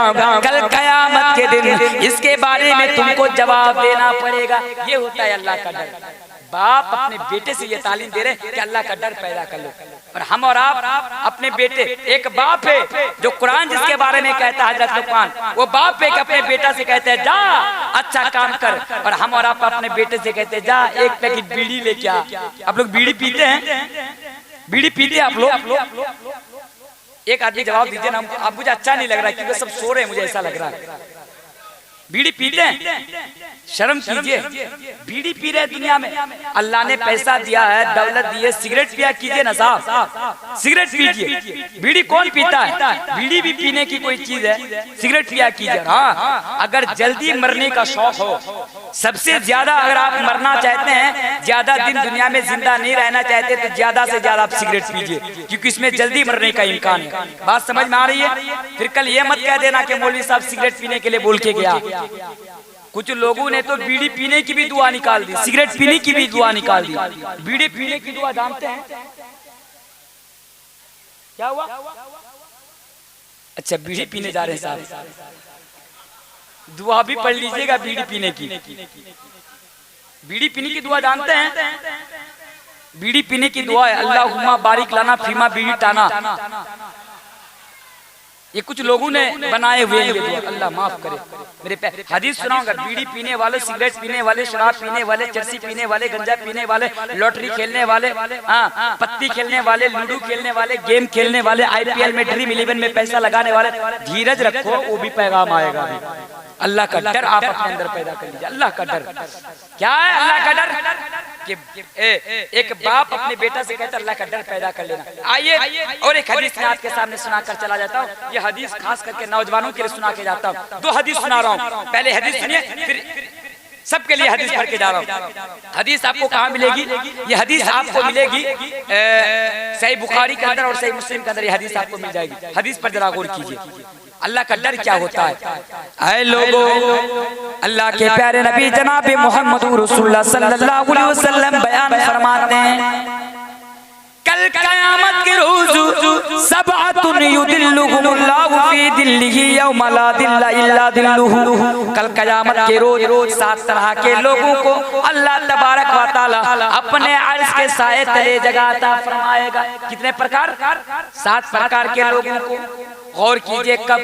ऐ लोगों, अल्लाह तबारक व तआला कल कयामत के रोज 7 तरह के लोगों को, 7 किस्म के लोगों को, 7 प्रकार प्रकार के लोगों को सूरज की गर्मी से बचा लेगा, सूरज की तपिश से बचा लेगा, सूरज की परेशानियों से बचा लेगा और पुकार पुकार कर कहेगा, है मेरे बंदे आ जाओ आ जाओ, है मेरे बंदे आ जाओ आ जाओ, मैं तुम्हें सूरज की गर्मी से बचा लेता हूँ, आज का दिन मैं तुम्हें सूरज की गर्मी से बचा लेता हूँ, आ जाओ मेरे अर्श के साए तले आ जाओ। अब आप मनी मन में सोच रहे होंगे, अरे साहब ये कौन सी बड़ी बात है, आज भी तो सूरज निकलता है, कयामत के दिन भी सूरज निकलेगा, आज भी तो हम सूरज की गर्मी को बर्दाश्त कर लेते हैं, कयामत के दिन भी बर्दाश्त कर लूंगा, ऐसी बात है नहीं साहब। आज ना दुनिया में सूरज आपसे बहुत ऊंचा है, ऊंचाई की नहीं है, लाखों मील की करोड़ों मील की ऊंचाई पर सूरज है, लेकिन कल कयामत के रोज वो सूरज बिल्कुल नजदीक आ जाएगा, इतने बड़ा बड़ा जाएगा सूरज, बिल्कुल नजदीक आ जाएगा, करीब आ जाएगा। आपकी इधर बाढ़ का पानी आता है, बाढ़ आती है ना, बाढ़ में जब आ रहा था मेरे भाई राजू साहब जब मुझे बाइक से लेकर आ रहे थे, दिखा रहे थे सब दुकान उकान सब टूट गई बाढ़ का पानी आकर। सुनिए, दुनिया में बाढ़ का पानी आता है तो आप डूब जाते हैं, गर्मी की वजह से नहीं, बाढ़ के पानी से आप डूब जाते हैं। जब बाढ़ का पानी आता है आपके घर में घुस जाता है तो आप परेशान हो जाते हैं, लेकिन कल कयामत के रोज बारिश नहीं होगी, बल्कि सूरज इतना करीब आ जाएगा, इतना नजदीक आ जाएगा। अल्लाह के हबीब फरमाते हैं कि लोग अपने पसीनों में डूबता चला जाएगा, पसीनों में डूब जाएगा, पसीना पसीना पसीना में लोग डूबता चला जाएगा, सूरज बिल्कुल नजदीक आ जाएगा। जरा सोचिए, गर्मी के दिनों में रात के 12 बजे अगर लाइट चली जाए, करंट चली जाए, बिजली चली जाए, पंखा बंद हो जाए, एसी बंद हो जाए, हमारी नींद हराम हो जाती है। रात में सूरज निकलता है कि दिन में निकलता है? अच्छा, आपकी इधर दिन में निकलता है, मैं सोच रहा था हमारी इधर दिन में निकलता, आपकी इधर शायद रात में निकलता होगा, लेकिन आपकी इधर भी दिन में निकलता है रात के वक्त। हालांकि गौर कीजिए हदीस पर, मैं जरा डिटेल्स में बता रहा हूँ। रात के वक्त में सूरज नहीं होता, दिन में सूरज होता है, फिर भी रात में भी सूरज की गर्मी बाकी रहती है। रात के 12 बजे हमारी और आपकी नींद हराम हो जाती है। लेकिन जरा तसव्वुर कीजिए, जरा सोचिए मेरे भाइयों, कयामत के दिन वो सूरज 30 लाख मील की दूरी पर नहीं, करोड़ों मील की दूरी पर नहीं, करोड़ों मील की मुसाफत पर नहीं, बिल्कुल नजदीक आ जाएगा। और अल्लाह के हबीब बयान फरमाते हैं लोग अपने पसीनों में डूबता चला जाएगा। ऐसे मौके में, ऐसे हालात में जब लोग सूरज की गर्मी से परेशान हो जाएंगे, लोग सूरज की गर्मी से बेहाल हो जाएंगे, तो अल्लाह के प्यारे हबीब बयान फरमाते हैं 7 तरह के लोगों को सूरज की गर्मी से बचा लिया जाएगा, सूरज की परेशानी से बचा लिया जाएगा। वो कौन होगा? वो कौन से लोग होंगे जिनको सूरज की गर्मी से बचा लिया जाएगा?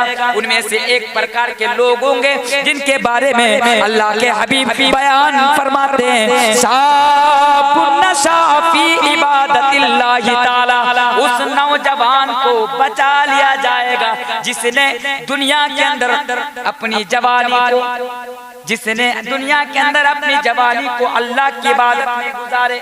और उनमें से एक इंसान को ये बचा लिया जाएगा, अल्लाह का डर देखिए कि खूबसूरत लड़की, एक खूबसूरत लड़की एक लड़का को दावत दे रही है, आ जाओ पंचकुला चलते हैं, होटल में चलते हैं, ओयो चलते हैं, घूमने चलते हैं, दीघा चलते हैं, बड़ा एंजॉय करेंगे, बड़ा मस्ती करेंगे। आज यहाँ पे जलसा हो रहा है, फोन आ गया, चलो साहब पप्पा भी जलसा सुनने के लिए गए, मम्मी भी जलसा सुनने के लिए, चलो हम दोनों मिलकर एंजॉय करते हैं। आपको बुला रही है कोई लड़की और आप उस लड़की को ये करे, नहीं नहीं तुम मुझे अपने पास बुला रही हो, मैं तुम्हारे पास नहीं जाऊंगा। लड़की पूछती क्यों नहीं आओगे?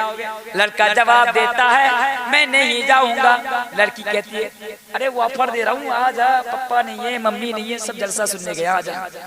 लड़का जवाब देता है नहीं नहीं, तुम्हारा बाप से कोई लेना देना नहीं, तुम्हारी माँ से कोई लेना देना नहीं।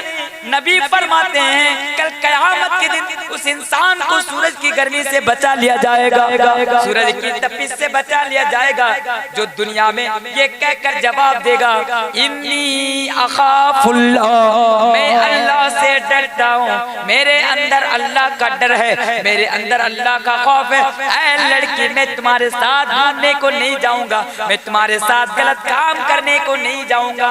मेरे प्यारे साथियों, अल्लाह के हबीब बयान फरमाते हैं कि ऐसे इंसान को कल कयामत के रोज सूरज की गर्मी से बचा लिया जाएगा और सूरज की परेशानी से बचा लिया जाएगा। हदीस इस हदीस को भी सुनते जाइए। अच्छा, हमें ना अगर जियो वाले कोई ऑफर देते हैं तो हम ऑफर को एक्सेप्ट कर लेते हैं, एयरटेल वाले कोई ऑफर देते हैं हम ऑफर को एक्सेप्ट कर लेते हैं। दुनिया में अगर हमको ऑफर मिलता है तो हम उसको एक्सेप्ट कर लेते हैं। अगर कह दिया जाए कल शॉपिंग मॉल में आपके पंचकुला में कि एक कपड़े के साथ एक कपड़ा फ्री, तो जो कपड़ा पहनेगा वो भी खरीदेगा, जो नहीं पहनेगा वो भी खरीदेगा। अगर कह दिया जाए कि एक कपड़े के साथ एक साबुन के साथ एक साबुन फ्री, ऐलान कर दीजिए दुकान में कल दूसरा साबुन आपको नहीं मिलेगा, लोग भीड़ लगा कर लेंगे। ऑफर चल रहा है साहब, ऑफर। लेकिन अल्लाह के प्यारे नबी जनाबे मोहम्मद रसूलुल्लाह सल्लल्लाहु अलैहि वसल्लम हमको आपको ऑफर दे रहे हैं। ऐ लोगों, अल्लाह का डर सामने रखो और इस हदीस को सामने रखो कि हमारे नबी हमसे और आपसे ये ऑफर दे रहे हैं, हमको ये ऑफर दे रहे हैं कि ऐ लोगों, अगर तुम दो चीजों की हिफाजत कर लोगे, ऐ मेरी उम्मत के लोगों, नबी का ये ऑफर है, नबी अपनी उम्मत से ये ऑफर दे रहे हैं कि ऐ लोगों, अगर तुम दो चीजों की हिफाजत कर लोगे, अपनी नजर की हिफाजत कर लोगे, यानी अपनी जबान की हिफाजत कर लोगे और अपनी शर्मगाह की हिफाजत कर लोगे, तो कल कयामत के दिन अल्लाह के नबी फरमाते हैं कि तुमको जन्नत में जाने की गारंटी मैं देता हूँ। सुभान अल्लाह नहीं पढ़ेंगे? अल्लाह के नबी फरमाते हैं तुम शर्मगाह की हिफाजत कर लो, अपनी जबान की हिफाजत कर लो, कल कयामत के दिन तुम जन्नत में जाओगे और तुम्हारे जन्नत में जाने की गारंटी और तुम्हारे जन्नत में जाने की जमानत खुद अल्लाह के नबी ले रहे हैं। अल्लाहु अकबर। हमारे नबी जिसकी जमानत दे, क्या वो इंसान जहन्नम में जाएगा? वो इंसान जहन्नम में नहीं जाएगा। उनमें से दो चीज, एक चीज है अपनी जबान और दूसरी चीज है अपनी शर्मगाह। अपनी शर्मगाह समझते हैं? प्राइवेट पार्ट, इसकी हिफाजत हमें करनी है। अब अल्लाह का डर सामने देखिए। लेकिन आज के जमाने में ना अपनी शर्मगाह की हिफाजत करना हमारे लिए बहुत बड़ा चैलेंज है, बहुत बड़ा चैलेंज है। क्यों चैलेंज है? इसलिए चैलेंज है, आप कलकत्ता चले जाइए, किसी पार्कों में जाएंगे तो देखेंगे कि जिस तरह कुत्ता कुत्तिया रास्ते में अपने जोड़े से मिलते हैं, उसी तरह इंसान मिलते हुए नजर आ जाएंगे। गलत बोल रहा हूँ? कलकत्ते की बात कर रहा हूँ। आज इस दौर में आपको जगह नहीं मिल रही है, चलो 500 रुपया होटल में दे दो, 1 घंटे के लिए कमरा फ्री। तो आज ऐसे दौर में मेरे भाइयों, अपने शर्मगाह की हिफाजत करना ये बहुत बड़ा चैलेंज है हमारे लिए और आपके लिए। लेकिन अल्लाह का डर देखिए, जो आपको इस क्राइम से, इस अपराध से और इस जुर्म से अल्लाह का डर आपको बचा सकता है। दलील हदीस सुनते जाइए।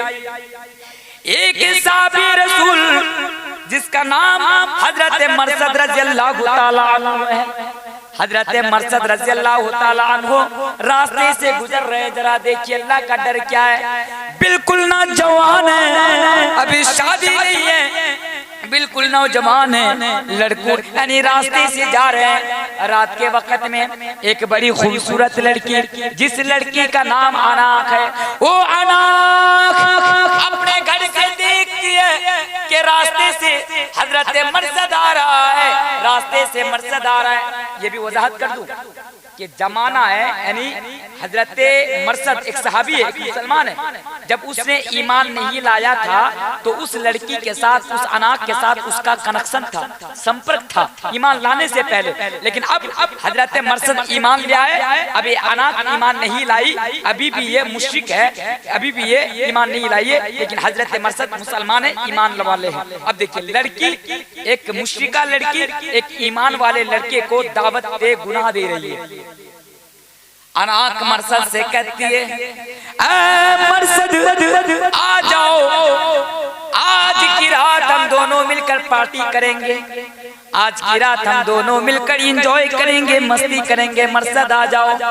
हजरत मरसद ने जवाब दिया, ऐ अनाक नहीं नहीं अनाक, मैं तुम्हारे पास नहीं जा सकता, मैं तुम्हारे पास नहीं ठहर सकता, मैं तुम्हारे साथ गलत काम नहीं कर सकता। अनाक ने सवाल किया, ऐ मरसद क्यों? पहले तो तुम मेरे पास ठहरते थे, पहले तो तुम मेरे साथ गलत काम किया करते थे, पहले तो तुम मुझसे बड़ा प्यार करते थे, बड़ी मोहब्बत करते थे। आज अचानक से क्या हो गया कि आज मैं तुमको खुद से बुला रही हूँ पर तुम आने को तैयार नहीं हो रहे हो, तुम मेरी बात मानने को तैयार नहीं हो रहे हो। हजरत मरसद जवाब देते हैं, ए आना, तब की बात और है, अब की बात और है। अब मैं मुसलमान हूँ, मेरे अंदर ईमान है, अब मैं नबी पर ईमान ले आ चुका हूँ। ए आना, मैं तुम्हारे साथ गलत काम नहीं कर सकता, इसलिए कि मैं बड़ा गुनाहगार इंसान था, मैं इस्लाम ले आया। हदीस कहती है, इन्नल इस्लाम ला यहदिमु मा कान क़ब्लहु, इस्लाम ले आने के बाद अल्लाह तबारक व तआला पिछले के माजी के तमाम गुनाहों की बख्शिश फरमा देता है, तमाम के तमाम गुनाहों को माफ कर देता है। मैं तुम्हारे साथ ये काम नहीं कर सकता, हरगिज़ नहीं कर सकता, मैं तुम्हारे पास नहीं ठहर सकता, इसलिए कि इस्लाम के अंदर ज़िना हराम है, इस्लाम के अंदर ज़िना हराम है। ऐ नौजवानों याद रखना, ऐ नौजवानों याद रखना, ऐ उदयपुर के लोगों याद रखना, इस्लाम के अंदर सिर्फ ज़िना हराम नहीं है, इस्लाम के अंदर सिर्फ ज़िना हराम नहीं है। ऐ नौजवानों याद रखना, कुरान कहता है, वला तक़रबु ज़िना इन्नहु काना फ़ाहिशतन व साअ सबीला, के लोगों ज़िना इतना खतरनाक गुनाह है, ज़िना इतना खतरनाक अपराध है, इस्लाम ने ज़िना करने से नहीं रोका बल्कि ज़िना के करीब जाने से भी रोका है। फिर से सुनिए, वला तक़रबु ज़िना इन्नहु काना फ़ाहिशतन व साअ सबीला, ज़िना इतना खतरनाक है, ज़िना इतना खतरनाक गुनाह है कि ज़िना करने से पहले, ज़िना करने से नहीं, यानी ज़िना के करने से नहीं बल्कि ज़िना के करीब जाने से भी रोका है। और इस्लाम ने वो तमाम चीजें, वो तमाम दरवाजा इस्लाम ने क्लोज कर दिया है, बंद कर दिया है, जो रास्ता, जो दरवाजा हमें ज़िना के करीब लेकर जाता है। नौजवानों सुनो, हजरत मरसद किस तरह ज़िना से बच रहे हैं, पहले इस मसले पर याद रखिएगा। ज़िना करना हराम नहीं है, ज़िना इतना बड़ा क्राइम है, ज़िना इतना बड़ा अपराध है कि इस्लाम ने ज़िना के करीब जाने से रोका है। इसका मतलब क्या है? लड़कियों के साथ जो इश्क लड़ा रहे हो ना, इस्लाम ने इसको मना कर दिया, हराम करार दिया। अब जानते हैं, एक नौजवान मुझसे एक दिन सवाल कर रहा है कि मौलाना तनवीर साहब आपसे एक सवाल करना चाहता हूँ।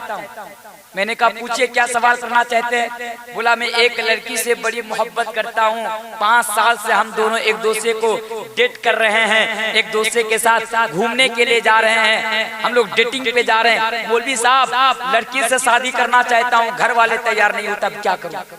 सुनिए, नौजवान सवाल करते हैं कि एक लड़की से मेरा प्यार है, मेरी मोहब्बत है, मैं उससे शादी करना चाहता हूँ, लड़की भी मुझसे शादी करना चाहती है, लेकिन लड़की के घर वाले और हमारे घर वाले तैयार नहीं। अब क्या करूं मौलवी साहब, अब आप कुछ बताइए।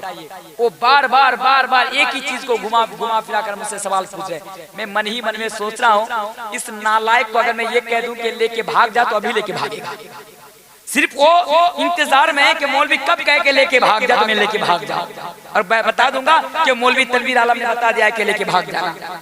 मेरे प्यारे साथियों, ये जो सवाल पूछा था मैंने उसको जवाब दिया था, यार किसी लड़की से ना शादी करना तो हमारे लिए हलाल है, जायज है, लेकिन शादी से पहले किसी लड़की के साथ रिलेशनशिप में आना, किसी लड़की के साथ इश्क लड़ाना, किसी लड़की के साथ बात करना, किसी लड़की के साथ घूमने के लिए जाना, इस्लाम ने इन तमाम चीजों को हराम करार दिया है। क्यों? क्योंकि यही तो चीजें हैं जो एक नौजवान लड़के और लड़कियों को गुमराही की तरफ लेकर जाती है। मैंने कभी कहा था, आज एक नौजवान 7 क्लास में पढ़ रहा है, 8 क्लास में पढ़ रहा है, 12 में पढ़ रहा है, 4 गर्लफ्रेंड्स रखता है, 4 लड़कियों के साथ बात करता है और खुद को बड़ा महान इंसान समझता है। दोस्तों से जाकर कहता है मेरी इतनी है तेरी कितनी है, मेरी इतनी है तेरी कितनी है। अरे यारो, मैंने कभी कहा था कि ये जो प्यार और मोहब्बत है ना, ये मोहब्बत है, ये स्कूल से शुरू होती है और होटलों में जाकर 1 घंटा के बाद खत्म हो जाती है।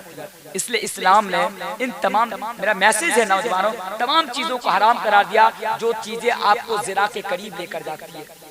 हजरत मरसद ने जवाब दे दिया कि ऐ आना, इस्लाम के अंदर ज़िना हराम है, मैं तुम्हारे साथ गलत काम नहीं कर सकता। अना करने का मरसद, अरे यार क्या बात कर रहे हो, मैं बड़ी ही ख्वाहिश के साथ, आरज़ू के साथ, तमन्ने के साथ मैं तुमसे कह रहा हूँ कि आ जाओ, हम दोनों मिलकर एंजॉय करेंगे, और तुम ये रट लगा रहे हो कि इस्लाम के अंदर हराम है। चलो मान लिया, मैं किसी को नहीं बताऊंगी, मैं किसी से नहीं बोलूंगी, आ जाओ और तुम यहाँ से चले जाना। मेरे प्यारे साथियों, अल्लाह का डर देखिए। हजरत मरसद रज़ियल्लाहु ताला अन्हु जवाब देते हैं, ऐ आना, अगर आज मैंने तुम्हारे साथ ये गलत काम कर दिया, अगर आज मैंने तुम्हारे साथ ये, आज मैंने तुम्हारे पास अगर आज की रात ठहर गया, तो हो सकता है कि मैं दुनिया में बच जाऊं, लेकिन कल कयामत के रोज जब मुझसे सवाल किया जाएगा, कल कयामत के रोज जब मुझसे पूछा जाएगा, तो मैं अल्लाह को क्या जवाब दूंगा। ये होता है अल्लाह का डर। देखा, अल्लाह का डर एक नौजवान को किस तरह गुनाह से, जिना से और गलत काम से बचा लिया। इसलिए आज का मेरा मैसेज है मेरे भाइयों, आप लोगों के नाम, कि अपने अंदर ना अल्लाह का डर पैदा कर लीजिए। अल्लाह का डर, कौन अल्लाह? वो अल्लाह जो तमाम चीजों से बाखबर है, वो अल्लाह जो सब कुछ जानता है। लेकिन जानते हैं हम मुसलमान हैं, अल्लाह से नहीं डरते, पुलिस से डरते हैं। हम मुसलमान हैं, अल्लाह से नहीं डरते, CCTV कैमरा से डरते हैं। इसकी एक मिसाल दूं, फिर आयत पढ़ता हूँ तब ज्यादा समझ में आएगी आपको बात। ट्रेन में एक आदमी सफर कर रहा है। अब ट्रेन में सफर करते करते ट्रेन में लिखा हुआ है नो स्मोकिंग। अगर कोई बीड़ी पीते हुए, सिगरेट पीते हुए अगर पकड़ा जाएगा तो 500 रुपया जुर्माना लिया जाएगा। ट्रेन में लिखा हुआ रहता है कि नहीं लिखा हुआ रहता है। अब एक आदमी है, वो बीड़ी खोर है, बीड़ी पीने की आदत है। बहुत सारे लोग है यार, बाथरूम में जाकर अगर बीड़ी नहीं पिएंगे ना तो बाथरूम नहीं आएगी उनको, बाथरूम में जाकर बीड़ी पीते हैं। अब ट्रेन में सफर कर रहा है, अब आदत है बीड़ी पीने की। अब बीड़ी पीने के लिए बीड़ी निकलता है कि उसकी नजर उस लाइन पे पड़ जाती है कि जो भी बीड़ी पिएगा या स्मोकिंग करेगा या सिगरेट पिएगा 500 रुपया जुर्माना देना पड़ेगा।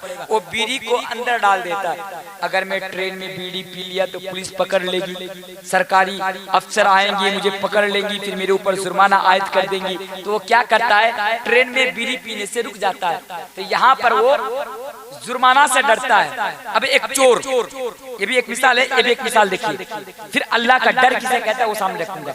एक चोर चोरी करने के लिए एक दुकान में गया, तमाम चीजें चोरी कर ली। अब चोरी करने के बाद जब उसकी नजर CCTV कैमरा के ऊपर पड़ी, CCTV कैमरा समझते हैं, हर दुकान में CCTV कैमरा लगा हुआ रहता है। आप लोगों की इधर लगा हुआ रहता है दुकान में CCTV कैमरा? आपके गांव में जो मस्जिद है उस मस्जिद में CCTV कैमरा लगा हुआ है, लगा हुआ है। CCTV कैमरा लगा दीजिएगा इंशाल्लाह, इंशाल्लाह बोलिए। अच्छा, CCTV कैमरा क्यों लगाया जाता है बोलिए तो? अगर कोई CCTV कैमरा के सामने गलत काम करेगा, चोरी करेगा, तो वो चोर पकड़ा जाएगा, एक चोर पकड़ा जाएगा। तो मस्जिद में मैं CCTV कैमरा लगाने की इसलिए बात कर रहा हूँ ना कि अगर मस्जिद में CCTV कैमरा लगाएंगे तो फायदा ये होगा कि आपको चप्पल चोर से आजादी मिल जाएगी। आपके इधर लोग चप्पल चोरी करते हैं मस्जिद से? करते हैं? करते कि नहीं करते? अच्छा, करते हैं। कुछ लोग कहते करते हैं, कुछ लोग कहते नहीं करते। जब आपका चप्पल चोरी हुई तो आपको समझ में आएगा। तो मस्जिद में CCTV कैमरा लगा देंगे, क्योंकि बहुत सारे चप्पल चोर घूमते हैं। यार कितने मुसलमान है ना, मस्जिद में नमाज पढ़ने के लिए जाते, चप्पल चोरी करने के लिए जाते हैं। चप्पल चोर कौन है आपको पता है? मैं बता के जाता हूँ, आपके मोहल्ले में चप्पल चोर कौन है। देखेंगे कि जुमा के दिन जो सबसे लास्ट में आएगा नमाज पढ़ने के लिए और सबसे पहले मस्जिद से निकल जाएगा, सुन्नत वगैरह नहीं पड़ेगा, समझ लेना यही चप्पल चोर है, जो लेट में आता है और सबसे पहले निकल जाता है मस्जिद से। फिर ऐसा भी ना हो कि कल अगर कोई इमरजेंसी में मस्जिद में लास्ट में आया हो और पहले निकल गया हो तो आप उसको मारना शुरू कर दिए कि साहब मौलवी तनवीर ने बताया यही चप्पल चोर है। आप उसको मारेंगे तो वो मुकदमा मेरे ऊपर ठोकेगा। तो मैं मिसाल दे रहा हूँ कि CCTV कैमरा लगाने से पकड़ा जाएगा चोर। एक चोर चोरी करने के लिए गया, जब उसकी नजर सीसीटीवी कैमरा के ऊपर पड़ी तो उसने चोरी करना बंद कर दिया। साहब ये दुनिया का सीसीटीवी कैमरा है जिससे आप देखकर चोरी करने से रुक जाते। साहब ये दुनिया की पुलिस है कि जिससे देखकर आप क्राइम करना बंद कर देते हैं। लेकिन क्या आपको अल्लाह का डर नहीं कि अल्लाह ने आपके ऊपर सीसीटीवी कैमरा फिट कर दिया है? आपके ऊपर सीसीटीवी, यहाँ पे जितने भी लोग हैं ना सबके ऊपर सीसीटीवी कैमरा लगा हुआ है। अब आप कहेंगे मौलाना ये कैसी बात बोल रहे हैं कि सबके ऊपर सीसीटीवी कैमरा है? बेशक है आपके ऊपर सीसीटीवी कैमरा। दलील दे दूं आपको? दलील कुरान से देकर जाता हूं मैं आपको। मैं कोई फिल्मी हीरो नहीं हूं कि मैं डायलॉग देकर जा रहा हूं आपको। मैंने जितनी भी बातें की एक एक बात की दलील मैं आपके सामने रख सकता हूं और मैं रख भी रहा हूं। दलील देखिए, दुनिया के सीसीटीवी कैमरा से डरने वालों, दुनिया की पुलिस से डरने वालों, दुनिया के लोगों से डरने वालों, अल्लाह ने तुम्हारे ऊपर सीसीटीवी कैमरा को फिट कर दिया। अल्लाह कुरान करीम के अंदर कहता है व इन्ना अलैकुम लहाफिदीन किरामन कातिबीन यअलमूना मा तफअलून। ऐ लोगों, अल्लाह फरमाता है मैंने तुम्हारे ऊपर सीसीटीवी कैमरा को फिट कर दिया, मैंने तुम्हारे ऊपर सीसीटीवी कैमरा को मुसल्लत कर दिया, यानी मैंने तुम्हारे ऊपर किरामन कातिबीन को मुसल्लत कर दिया। तुम्हारे कंधे पर दोनों साइड पर मैंने किरामन कातिबीन को बैठा दिया।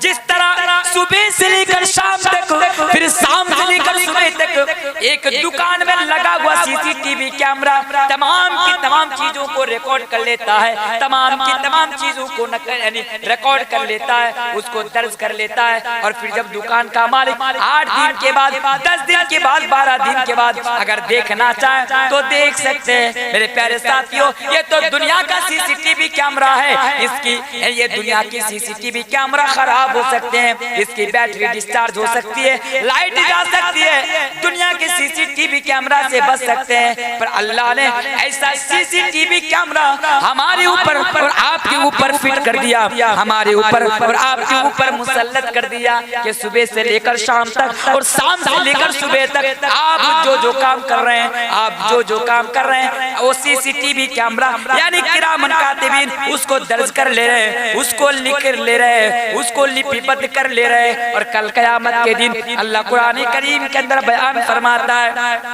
व उदियल किताब फतरल मुजरिमीन मुशफिकीन मिम्मा फी व यक़ूलून या वैलतना मा लिहादल किताब ला युगादिरु सगीरतन वला कबीरतन इल्ला आसाहा। कल क़यामत के दिन जब आप अल्लाह की अदालत में हाजिर होंगे तो दुनिया में जो सीसीटीवी कैमरा, अल्लाह का जो सीसीटीवी कैमरा यानी किरामन कातिबीन जो रिकॉर्ड किया था नामा यामाल की शक्ल में आपके हाथ में पकड़ा दिया जाएगा। आपसे कहा जाएगा ये लो तुम्हारा नामा यामाल ले लो, ये लो तुम्हारा नामा यामाल ले लो। मौलवी तनवीर को मेरा नामा यामाल दे दिया जाएगा, आपको आपका नामा यामाल दे दिया जाएगा। जब आप नामा यामाल को पढ़ेंगे तो सोचेंगे यार ये क्या है, यार ये क्या चीज है कि मैंने दुनिया में क्या किया था, नहीं किया था, तमाम के तमाम चीजें इसके अंदर मौजूद है, तमाम की तमाम। जब दुनिया का सीसीटीवी कैमरा आपकी तमाम चीजें रिकॉर्ड कर सकता है तो क्या अल्लाह का सीसीटीवी कैमरा रिकॉर्ड नहीं कर सकता? अल्लाह का सीसीटीवी कैमरा तो अभी भी आपके ऊपर बैठे हुए, अभी भी आपके ऊपर बैठे हुए, तो आप कुछ भी करेंगे ना वो रिकॉर्ड कर लेगा। मैं जितनी भी बातें कर रहा हूँ मेरा सीसीटीवी कैमरा रिकॉर्ड कर रहा है। अगर मैं एक बात भी गलत बोलूंगा, एक बात भी झूठ बोलूंगा तो कल क़यामत के दिन मैं अपने नामा यामाल में देखूंगा यार मैं वहां जलसे में गया था, मैंने लोगों से झूठ बोला था। कल क़यामत के दिन मुझे जवाब देना पड़ेगा। ये होता है अल्लाह का डर कि अल्लाह का सीसीटीवी कैमरा से आप डरिए। बहुत सारे नौजवान है जब स्कूल छुट्टी होने का टाइम होता है ना तो स्कूल के सामने बैठ जाते हैं, ऐसा काला चश्मा, काला चश्मा लगा के बैठते। मान लीजिए वो बीच चौराहे हैं, लड़कियां इधर से स्कूल जाएंगी, लड़कियां इधर से कॉलेज में जाएंगी, तो बीच में काला चश्मा पहनकर बैठ जाते हैं दुकान में। इस तरह ऐसा महसूस होता है कि ममता खाला ने इसको जॉब पे रखा हो कि तुम बैठे रहो, जो लड़कियां रास्ते से जाएंगी उसको देखते रहना। लगता है जॉब में रखी है इसको ममता जी ने। मेरे भाई अल्लाह का डर पैदा कर लो। दो नौजवान रास्ते से जा रहे हैं, अल्लाह का डर देखिए। दो नौजवान रास्ते से जा रहा है, एक नौजवान लड़कियों की तरफ बार बार देख रहा है, बार बार देख रहा है। उसके साथ जो लड़का है वो बड़ा शरीफ है, उसके कान के नीचे में जोर से बजाता है, मारूंगा कमबख्त तमाचा। कह रहे तू लड़की की तरफ काहे को देख रहा है? तू नहीं जानता कि अगर एक बार किसी लड़की के ऊपर नजर पड़ जाए तो नजर फेर लेना, क्योंकि दूसरी बार अगर तुम नजर डालोगे तो ये आंखों का जिना हो जाएगा, ये आंखों का जिना है। तो तुम काहे बार बार देख रहे हो? तो बोलता है मैं देखा तो क्या हुआ, थोड़ी ना किसी को पता चलेगा, मैं तो तिरछी नजर से देख रहा हूँ। निगाहें कहीं पर, निशाने कहीं पर। बहुत सारे लड़के रास्ते से चल रहे हैं, नजर की चोरी कर रहे हैं, तिरछी नजर से देख रहे हैं और सोच रहे हैं कोई किसी को पता नहीं, कोई नहीं देखेगा। अल्लाह का डर अपने अंदर पैदा करो। अरे लोगों, दुनिया में तिरछी नजर से देखोगे, दुनिया वालों की नजर से बचोगे, लेकिन अल्लाह की नजर से कैसे बचोगे? अल्लाह कुरान करीम के अंदर कहता है यअलमु खाइनतल आयुनि वमा तुख्फी सुदूर, क्या मेरे बंदो मैं तुम्हारी आंखों की चोरी को भी जानता हूँ। अल्लाह अकबर। इसलिए जरूरी है कि आप अपने अंदर अल्लाह का डर पैदा कर लीजिए। ये मेरा पहला पैगाम है। मेरे भाइयों, अगर मैं चाहूँ ना तो इस मैसेज के ऊपर कि अल्लाह का डर पैदा करो, अल्हम्दुलिल्लाह अल्लाह ने मुझे इतनी कुव्वत दी है, इतनी सलाहियत से मुझे नवाजा है कि मैं 3-3, 4-4 घंटा एक पॉइंट के ऊपर आपके सामने तकरीर कर सकता हूँ। लेकिन मैं चाहता हूँ कि इस पॉइंट से अलग हटकर और एक मैसेज आपको दिया जाए और एक पैगाम आपको दिया जाए। अब बोलिए, आपको बात समझ में आई ना कि अल्लाह का डर क्या होता है?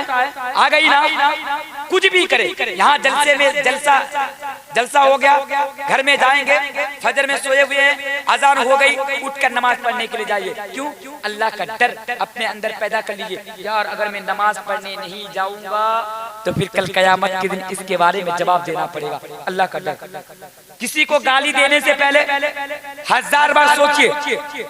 आज होता है ना, बात बात पर गालियां देते, तेरी इसकी, तेरी इसकी, तेरी इसकी। 1000 बार सोचिए, अगर एक गाली दे दूंगा ना तो अल्लाह को जवाब देना पड़ेगा। ये होता है अल्लाह का डर।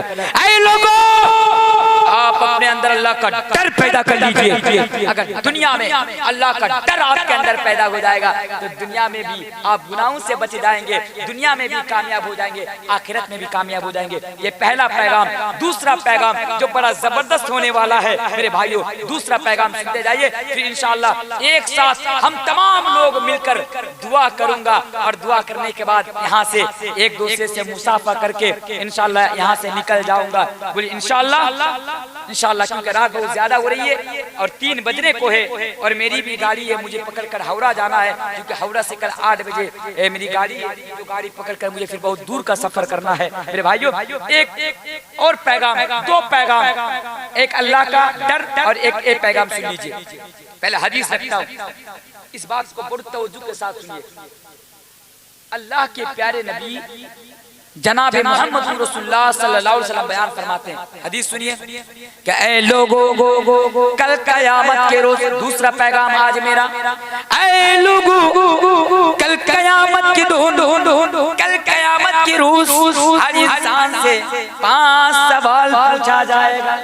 मौलवी तनवीर से भी 5 सवाल पूछा जाएगा। स्टेज में जो बैठे हैं इनसे भी 5 सवाल पूछा जाएगा। आज जो मेरी माँ और बहनें बैठी है इनसे भी 5 सवाल पूछा जाएगा। आज जो आप मेरे सामने बैठे हुए आपसे भी 5 सवाल पूछा जाएगा। हर इंसान से 5 सवाल पूछा जाएगा। नबी फरमाते तिरमिजी की सैयदी से, फिर आगे नबी ने बयान फरमाया कि जब हर इंसान से 5 सवाल पूछा जाएगा तो हर इंसान को जवाब देना पड़ेगा। जब तक आप 5 सवालों के जवाब नहीं दे देंगे उस वक्त तक आप अपनी जगह को छोड़कर हिल नहीं सकते, उस वक्त तक आप अपनी जगह को छोड़कर जा नहीं सकते। 5 सवाल पूछा जाएगा। दुनिया में आप मुझसे सवाल कीजिए, ask me any question, ask me, आप कोई सा भी सवाल हो मुझसे पूछिए, दिल करेगा जवाब दूंगा, मेरा दिल नहीं करेगा मैं आपको जवाब नहीं दूंगा। अगर मैं आपको कोई सवाल कर दिया, अच्छा ये बताओ मैंने सवाल पूछ दिया, आप क्या बोलेंगे? दिल करेगा जवाब देंगे, नहीं करेगा उठ के चले जाएंगे और बोलेंगे मौलवी तेरा बाप का खाता हूँ, तू जो पूछेगा वही बोलना पड़ेगा। आप यहाँ से उठ के चले जाइएगा। ये दुनिया का हाल है। लेकिन कयामत के रोज अल्लाह के हबीब बयान फरमाते हैं कि जब आपसे अल्लाह की तरफ से 5 सवाल पूछा जाएगा, आपसे 5 सवाल किया जाएगा, जब तक आप 5 सवालों के जवाब नहीं दे देंगे, अपनी जगह से आप हरकत नहीं कर सकते, आप अपनी जगह को छोड़कर दूसरी जगह आप नहीं जा सकते। कहाँ की हदीस है? तिरमिजी की हदीस है और अल्लामा अलबानी रहमतुल्लाह अलैह इस हदीस को सही करार देते हैं। बिल्कुल सही है। 5 सवाल को याद रखिएगा, बस 5 सवाल। पहला सवाल क्या होगा? अल्लाह के नबी बयान फरमाते हैं कि पहला सवाल इंसानों से ये किया जाएगा, मौलवी तरबीर से किया जाएगा, आपसे भी ये सवाल पूछा जाएगा। पहला सवाल ये होगा कि हे मेरा बंदा बता, मैंने तुमको दुनिया के अंदर भेजा था, ऐ मेरा बंदा बता, मैंने तुमको दुनिया के अंदर भेजा था, 60 साल 80 साल 90 साल मैंने तुमको उम्र से नवाजा था। अल्लाह कहेगा तू दुनिया में 70 साल जिंदा था, दुनिया में 80 साल जिंदा था, 40 साल जिंदा था, 50 साल जिंदा था। बताओ कि तुमने अपनी सारी जिंदगी को, तुमने अपनी सारी उम्र को किस चीज में सर्फ किया? आप अपनी जिंदगी किस चीज में गुजार रहे हैं? कल कयामत के दिन इसके बारे में आपसे पूछा जाएगा। एक सेकंड के बारे में आपसे पूछा जाएगा। अपनी जिंदगी को अगर आप यानी फाहिश चीजों में, गलत चीजों में, बेकार चीजों में अगर आप खत्म करेंगे ना, अगर 1 मिनट भी खत्म करेंगे, कल कयामत के दिन आपसे सवाल किया जाएगा। ये पहला सवाल। दूसरा सवाल देखिए, अल्लाह के नबी बयान फरमाते हैं, दूसरा सवाल आपको आपकी जवानी के बारे में किया जाएगा। आपकी जवानी के बारे में हदीस सुनते जाइए। इस 5 पैगाम बोलकर इंशाल्लाह आपसे रुखसत ले लूंगा। पहला सवाल सारी जिंदगी के बारे में, दूसरा सवाल जवानी के बारे में। जब मैं यहाँ पे आ रहा था, आपके आते आते रास्ते में मैंने चंद नौजवानों को देखा कि वो लाइट लगाकर कैरम बोर्ड खेल रहा था। कैरम बोर्ड समझ रहे हैं ना? गुटी कैरम बोर्ड खेल रहा था। नौजवानों, कैरम बोर्ड खेल खेल कर अपनी जवानी को बर्बाद करने वालों, 26 तारीख से IPL होने वाला है। ऐ नौजवानों, IPL देख देख कर अपनी जवानी को बर्बाद करने वालों, ऐ नौजवानों याद रखो, लड़कियों के पीछे घूम घूम कर अपनी जवानी को बर्बाद करने वालों, कल कयामत के दिन तुमसे दूसरा सवाल ये पूछा जाएगा, तुमसे दूसरा सवाल ये किया जाएगा कि बताओ तुमने अपनी जवानी को कहाँ गुजारा, बताओ कि तुमने अपनी जवानी को किस चीज में सर्व किया। जवानी के बारे में। तीसरा सवाल क्या होगा? ये 2 सवाल बाकी रह गया। ये 2 सवाल बड़ा इंपॉर्टेंट होने वाला। दूसरा सवाल, तीसरा सवाल पूछा जाएगा। अल्लाह पूछेगा आपसे, दुनिया में तेरे पास जो पैसा था, जो दौलत थी, जो जायदाद थी, जो प्रॉपर्टी थी, ऐ बंदा बता, दुनिया में जो तेरे पास पैसा था, दौलत थी, जायदाद थी, प्रॉपर्टी थी, तूने अपनी दौलत को, अपने पैसे को, अपनी प्रॉपर्टी को तू कहाँ पे खर्च किया था? बात समझ में आ रही है? कहाँ पे खर्च किया था आपको जवाब देना पड़ेगा। अब बीड़ी पीकर पैसा बर्बाद करने वालों, गंजा खाकर पैसा बर्बाद करने वालों, याद रखो कल कयामत के दिन एक बीड़ी का हिसाब आपको देना पड़ेगा, एक सिगरेट का हिसाब आपको देना पड़ेगा। अब कितने लोग है ना लॉटरी काटते हैं, लॉटरी आपके मेदिनीपुर में लॉटरी होती है, भाई जवाब दीजिए ना, लॉटरी होती है। अच्छा, लोग लॉटरी क्यों काटते हैं? मैंने एक नौजवान से पूछा, मैंने देख रहा उसको, बेचारा दिन में 300 रुपया कमाता है। अब 300 रुपया कमाता है, उनमें से 200 रुपया की लॉटरी काट लेता है। अब 100 रुपया बचता है, 100 रुपया में से गुटखा ले लेता है और बचा खुचा जो पैसा होता है बीड़ी उड़ी लेके शराब उराब पी के खत्म कर देता है। घर में आता है तो राशन नहीं, घर में आता है चावल नहीं, घर में आता है बीबी के लिए एक अच्छा कपड़ा नहीं, घर में आता है लड़के के लिए एक अच्छा चप्पल नहीं, घर में देखता है बेटा है अच्छा मदरसा स्कूल में पढ़ाने के लिए, मदरसा में पढ़ाने के लिए पैसा नहीं, फिर बीबी से जूता खाता है, फिर वो बीबी से लात खाता है, जूता खाता है। मैंने एक ऐसे नौजवान से पूछा कि अरे नाला है, 300 रुपया रोज का कमाते हो और रोज का कमाने से 200 रुपया की लॉटरी काट लेते हो, लॉटरी काटने से क्या फायदा होता है? जवाब देता है मौलवी साहब एक दिन करोड़पति बनूंगा। जवाब आता है मौलवी साहब एक दिन करोड़पति बनूंगा। करोड़पति बनोगे हाँ, लॉटरी काटने से अगर आपको पहला प्राइज मिलेगा, पहला इनाम यानी फर्स्ट प्राइज पहला इनाम मिलेगा तो 1 करोड़ रुपया मिलेगा ना। 1 करोड़ रकम मिलती है, 1 करोड़ पैसा मिलता है आपको। फिर मैंने उनको जवाब दिया कि ए नौजवान, अगर तेरी ये सोच है, तेरी ये मेंटेलिटी है, अगर तू ये सोचता है कि तू लॉटरी काटने से एक दिन करोड़पति बनेगा, अमीर बनेगा, तो सुन, मैं तुझे एक बात कहकर जाता हूं। मैंने उस दिन उसको बोला था, आज मैं आपके इस इलाके में आपको पैगाम देकर जाता हूं। अगर आपके गांव में जो आज जलसा सुनने नहीं आए या आए थे, ज्यादा रात होने की वजह से वो यहाँ से चले गए, वो लॉटरी काटते हैं, तो उनको मौलवी तनवीर का ये पैगाम दे दीजिएगा। क्या पैगाम?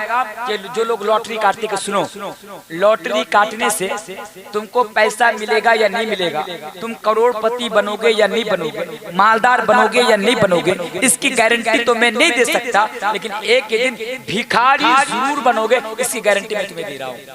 लॉटरी काटने वाला एक दिन भिखारी जरूर बनेगा। इसलिए मेरे भाइयों, अगर आप अपने पैसे को, अपनी दौलत को, अपनी प्रॉपर्टी को लॉटरी काट कर अगर आप बर्बाद करते हैं, जाय करते हैं, नष्ट करते हैं, आप ऐसा मत कीजिए। पैसा बचा कर रखिए, जिंदगी में आगे काम आएगा। पैसा बचा कर रखिए, बीवी को अच्छा कपड़ा पहनाइए, पैसा बचा के रखिए, बच्चे को सही स्कूल में, अच्छे स्कूल में, अच्छे मदरसे में तालीम दीजिए, काम आएगा। पैसा को लॉटरी के नाम पर बर्बाद मत कीजिए। ये मेरा पैगाम आपके नाम ये है। बीड़ी खाकर, गुटखा खाकर, सिगरेट खाकर, तंबाकू खाकर, शराब पीकर, क्या चीज है मेरे भाइयों ये सब, जो आपके लिए बर्बादी के सिवा और कुछ भी नहीं है। आपसे मैं पैगाम देकर जाना चाहता हूँ, इन चीजों को छोड़ दीजिए। दुनिया में भी फायदा मिलेगा, आखिरत में भी फायदा मिलेगा, वरना मेरे भाइयों क़यामत के दिन आपको अल्लाह के सामने जवाब देना पड़ेगा। बात समझ में आ रही है? बात समझ में आ रही है। और हाँ, 26 तारीख से IPL होने वाला है। बहुत सारे नौजवान IPL में एक ऐप, बहुत सारे ऐसे ऐप्स हैं, उनमें एक ऐप होता है जिस ऐप का नाम है ड्रीम 11, जिसकी एडवर्टाइजमेंट या जिसका प्रचार शायद हमारे इंडियन क्रिकेटर करते हैं। धोनी जैसे क्रिकेटर, धोनी जिसे हम महान क्रिकेटर कहते हैं, आप लोगों की नजर में महान क्रिकेटर है। मैं तो इन लोगों को फॉलो नहीं करता, मैं तो क्रिकेट वगैरह नहीं देखता।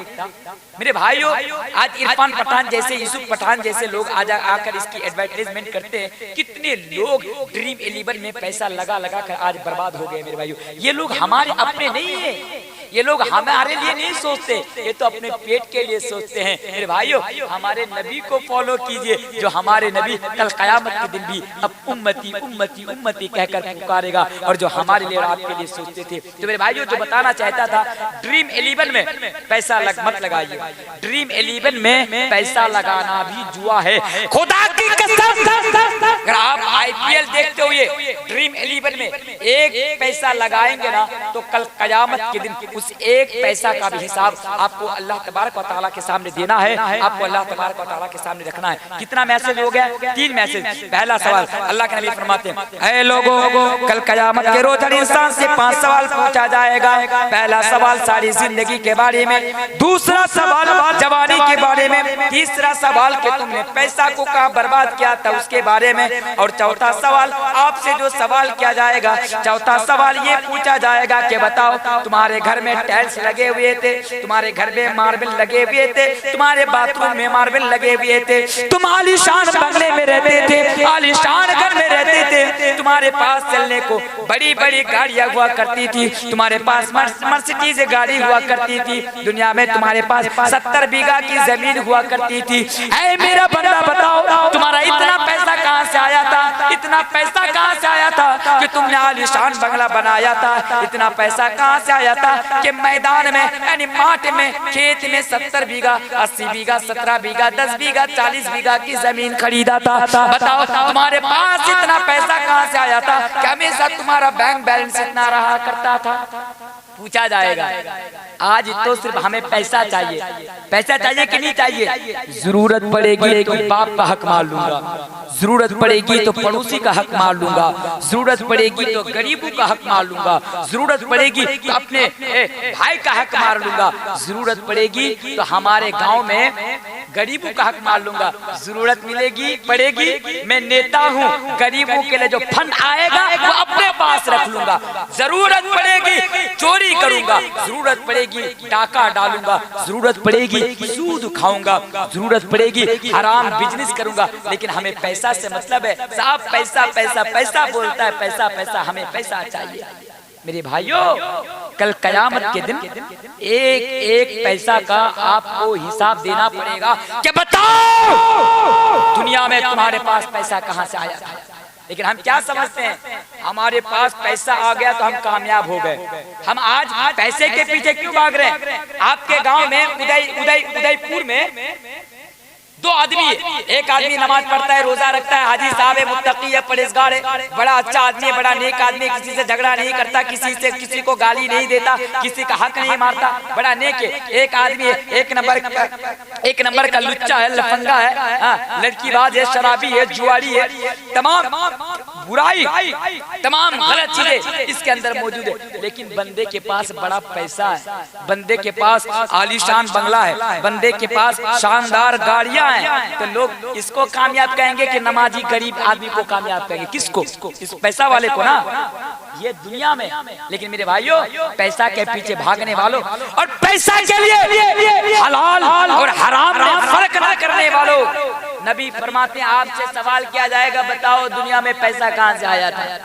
और याद रखो, दुनिया में पैसा का होना ये अमीर ये दुनिया में पैसा का होना ये कामयाबी की दलील नहीं है मेरे भाइयों, ये कामयाबी कामयार नहीं है। अगर दुनिया में पैसा का होना कामयाबी की दलील होती तो फिरौन से बड़ा, नमरूद से बड़ा, सद्दाद से बड़ा, कारून से बड़ा कामयाब शख्स दुनिया में और कौन हो सकता था? मेरे भाइयों, पैसा सब कुछ नहीं है। अरे पैसा सब कुछ नहीं है, आपको सोच समझकर पैसा कमाना है, क्योंकि कल कयामत में आपको जवाब देना पड़ेगा। लेकिन हाँ, इसका मतलब ये नहीं कि आप पैसा ना कमाए, गुर्बत में जिंदगी गुजारे, हालत गरीबी में आप जिंदगी गुजारे, कपड़ा ना पहने, अच्छा खाना नहीं साहब, आप करोड़पति बनिए, इस्लाम पैसा कमाने से नहीं रोकता।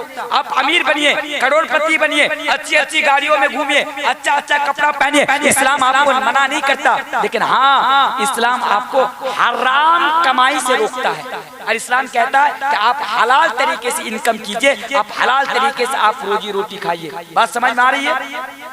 दुनिया की कामयाबी ना पैसे वाले को कामयाब कहते हैं। अल्लाह कुरान करीम के अंदर सूरह अल इमरान आयत नंबर 3 सूरह 3 आयत नंबर 185 के अंदर अल्लाह तबारक व तआला बयान फरमाता है, फमन ज़ुज़ियानी नारी व उदखिल जन्नत फ़क़त फ़ाज़, कि दुनिया में तो वही बंदा कामयाब है कि जिसको अल्लाह तबारक व तआला जहन्नम के अज़ाब से बचा ले और जन्नत में दाखिल कर दे, वही कामयाब है। मेरे प्यारे साथियों, दुनिया में कामयाब होना छोड़िए, कामयाब होना चाहते हैं आखिरत में कामयाब कीजिए, कामयाब होने की कोशिश कीजिए। अगर मौका मिलेगा तो इंशाअल्लाह फिर दोबारा आऊंगा और दुनिया के बारे में कि दुनिया में कौन कामयाब है इसके ऊपर मैं तकरीर कर जाऊंगा। गुज़श्ता साल आया था, मेरा जो टॉपिक था, मेरा जो उन्वान था, मैंने जो बयान किया था वो था कि हिंदुस्तान में मुसलमान जलील क्यों है। और आज मैंने आपको आपके सामने जो बयान किया, मैंने टॉपिक रखा कि अपने अंदर अल्लाह का डर पैदा करो, आप गलत कामों से बच जाएंगे इंशाअल्लाह। अगर फिर मुझे अल्लाह, अगर मैं बाहयात रहा, अगर आपके इलाके में कभी आया तो इंशाअल्लाह फिर मैं आइंदा साल खिताब रखूंगा, बयान रखूंगा कि दुनिया की मोहब्बत दिल से निकालो। दुनिया की कामयाबी असल कामयाबी नहीं, आखिरत की कामयाबी असल कामयाबी है। इंशाअल्लाह इसके ऊपर बोलूंगा। इससे पहले कि मैं अपनी बात को खत्म करूं, क्योंकि मेरा 2 घंटा वक्त हो चुका है, आइए एक नबी की हदीस सुना देता हूं और इस हदीस के साथ इस बात को, मेरी बात को इख्तिताम करता हूं और फिर दुआ की तरफ आता हूं। आइए जरा हदीस तिरमिजी की हदीस है। दुनिया में कामयाब होने वालों, दुनिया के लिए सब कुछ समझने वालों, जरा हदीस सुनते जाइए। अल्लाह के प्यारे नबी जनाबे मोहम्मद रसूलुल्लाह सल्लल्लाहु अलैहि वसल्लम खजूर के पत्तों से बनी हुई चटाई के ऊपर लेटे हुए, चटाई समझते हैं, चटाई खजूर के पत्तों से बनी हुई चटाई के ऊपर लेटे हुए हैं, खजूर के पत्तों से बनी हुई चटाई के ऊपर सोए हुए हैं। हमारे आखिरी नबी जब सोकर उठते हैं, लेट कर उठते हैं, तो नबी की पीठ पर चट्टाइयों का निशान पड़ जाता है, चट्टाइयों की निशानी पड़ जाती है। सहाबा जब देखते हैं, सहाबा को एहसास हो जाता है, सहाबा सहाबा को मालूम चल जाता है कि अल्लाह के नबी को इस चटाई के ऊपर लेटने की वजह से परेशानी होती है, तकलीफ होती है। मेरे नबी को रात को नींद नहीं आती है। सहाबा अल्लाह के नबी के पास आए, आने के बाद सवाल किया, या रसूल अल्लाह, ये अल्लाह के रसूल, आपको इस चटाई के ऊपर लेटने की वजह से आपको परेशानी होती है, आपको तकलीफ होती है। ऐ अल्लाह के नबी, अगर आप हम लोगों को परमिशन दे दे, अगर आप हम लोगों को इजाजत दे दे, तो क्या आपके लिए नरम गरम बिस्तर का इंतजाम न कर दूं? ऐसा बिस्तर का इंतजाम न कर दूं कि जिस बिस्तर पर लेटने की वजह से, जिस बिस्तर पर सोने की वजह से आपको नींद आ जाए, आपको परेशानी ना हो, आपको तकलीफ ना हो, आपकी पीठ पर निशानी ना पड़े। फिर मेरे नबी ने फरमाया, ऐ मेरे साहबा, तुम लोग ये कह रहे हो कि मेरे लिए नरम गरम बिस्तर का इंतजाम कर दोगे? ऐ मेरे साहबा, मैं नरम गरम बिस्तर को लेकर मैं क्या करूं? ऐ मेरे साहबा, मैं नरम गरम बिस्तर को लेकर मैं क्या करूं? मैं तो इस दुनिया में उस मुसाफिर की तरह आया हूं, जैसे कि मैं कटिहार से आपके सामने आया। आज मैंने तकरीर भी कर दी, लेकिन हमेशा हमेशा आपके यहाँ पर मैं नहीं रहूंगा मेरे भाइयों। बस मैंने 2 घंटे के लिए आया था, मेरा काम हो गया, मेरी तकरीर हो गई, मैं आपसे रुखसत होकर चला जाऊंगा। मैं आपसे रुखसत होकर मैं फिर बिहार में चला जाऊंगा कल के प्रोग्राम के लिए। मैं कल जहाँ जाऊंगा वहाँ जाऊंगा, वहाँ भी 2 घंटा तकरीर करूंगा। फिर परसों जहाँ पर मेरा प्रोग्राम होगा मैं वहाँ पर चला जाऊंगा। अल्लाह के हबीब बयान फरमाते हैं, ओ लोगों, मैं तो इस दुनिया में मुसाफिर की हैसियत से आया हूँ और मैं तो फिर इस दुनिया से चला जाऊंगा। मुसाफिर की हैसियत से आया हूँ। अगर मेरे नबी चाहते तो बताइए दुनिया में सबसे अमीर बन सकते थे कि नहीं बन सकते थे? लेकिन अल्लाह के नबी ने गरीब रहना पसंद किया। जानते हैं अल्लाह के नबी जानते हैं ये दौलत, ये पैसा, ये प्रॉपर्टी, ये जायदाद किसी काम का नहीं है मेरे भाइयों। इसलिए मैं आपसे ये कहना चाहूंगा मेरे भाइयों, 5 सवाल की तैयारी कर लीजिए। 5 में से मैंने 4 बोला। वक्त हो रहा है, मुझे विदा होना है, रुखसत होना है। मेरे प्यारे साथियों, 2 मैसेज जो मैंने आपको दिया, उनमें से एक अल्लाह का डर और एक ये 4 चीजें हो गई जिंदगी के बारे में, जवानी के बारे में। पैसा कहाँ खर्च कर रहे हैं, पैसा कहाँ से कमा रहे हैं, सही तरीके से आप कमाइए। आइए आखिर में अल्लाह तबारक व तआला से दुआ करता हूँ। आइए जरा हाथ उठाइए और हाथ उठाकर अल्लाह तबारक व तआला से दुआ करते हैं। और याद रखिएगा, अल्लाह के प्यारे हबीब ने बयान फरमाया कि अल्लाह तबारक व तआला 3 किस्म के लोगों की दुआ को कबूल करता है। 3 किस्म के लोगों की दुआ को अल्लाह कबूल करता है, ये मेरे नबी ने फरमाया। उनमें से एक किस्म के लोग हैं मुसाफिर। जो मुसाफिर की हालत में दुआ करेगा, अल्लाह तबारक व तआला उसकी दुआ को कबूल करता है, उसकी दुआ को रद्द नहीं करता है, उसकी दुआ को कबूल नहीं करता। तो आइए अल्लाह से दुआ करते हैं लास्ट में। अल्हम्दुलिल्लाहि रब्बिल आलमीन अर्रहमानिर रहीम मालिक यौमिद्दीन इय्याका नअबुदु व इय्याका नस्तईन इहदिनस सिरातल मुस्तकीम सिरातल लज़ीना अनअमता अलैहिम गैरिल मग़दूबि अलैहिम वलद्दाल्लीन। रब्बना ज़लमना अनफुसना व इल्लम तग़फिर लना व तरहमना लनकूनन्ना मिनल खासिरीन। रब्बना ज़लमना अनफुसना व इल्लम तग़फिर लना व तरहमना लनकूनन्ना मिनल खासिरीन। रब्बना ज़लमना अनफुसना व इल्लम तग़फिर लना व तरहमना लनकूनन्ना मिनल खासिरीन। ला इलाहा इल्ला अंता सुब्हानका इन्नी कुन्तु मिनज़ ज़ालिमीन। ला इलाहा इल्ला अंता सुब्हानका इन्नी कुन्तु मिनज़ ज़ालिमीन। ला इलाहा इल्ला अंता सुब्हानका इन्नी कुन्तु मिनज़ ज़ालिमीन। अल्लाहुम्मा अजिरना मिनन नार, अल्लाहुम्मा अजिरना मिनन नार, अल्लाहुम्मा अजिरना मिनन नार। इलाहल आलमीन तेरे नबी ने बयान फरमाया कि तू 3 तरह के लोगों की दुआ को कबूल करता है, तू 3 तरह के लोगों की दुआ को कबूल करता है। उनमें से तू एक मुसाफिर की दुआ को कबूल करता है। या इलाहुल आलमीन, मैं एक मुसाफिर होने की हैसियत से तेरे दरबार में ये फरियाद करता हूँ, तेरी अदालत में ये फरियाद करता हूँ कि शाम से लेकर अब तक जितने भी लोग इस जलसा में शरीक हुए, ये अल्लाह तू सबको तेरा डर अपने अंदर पैदा करने की तौफीक अता फरमा।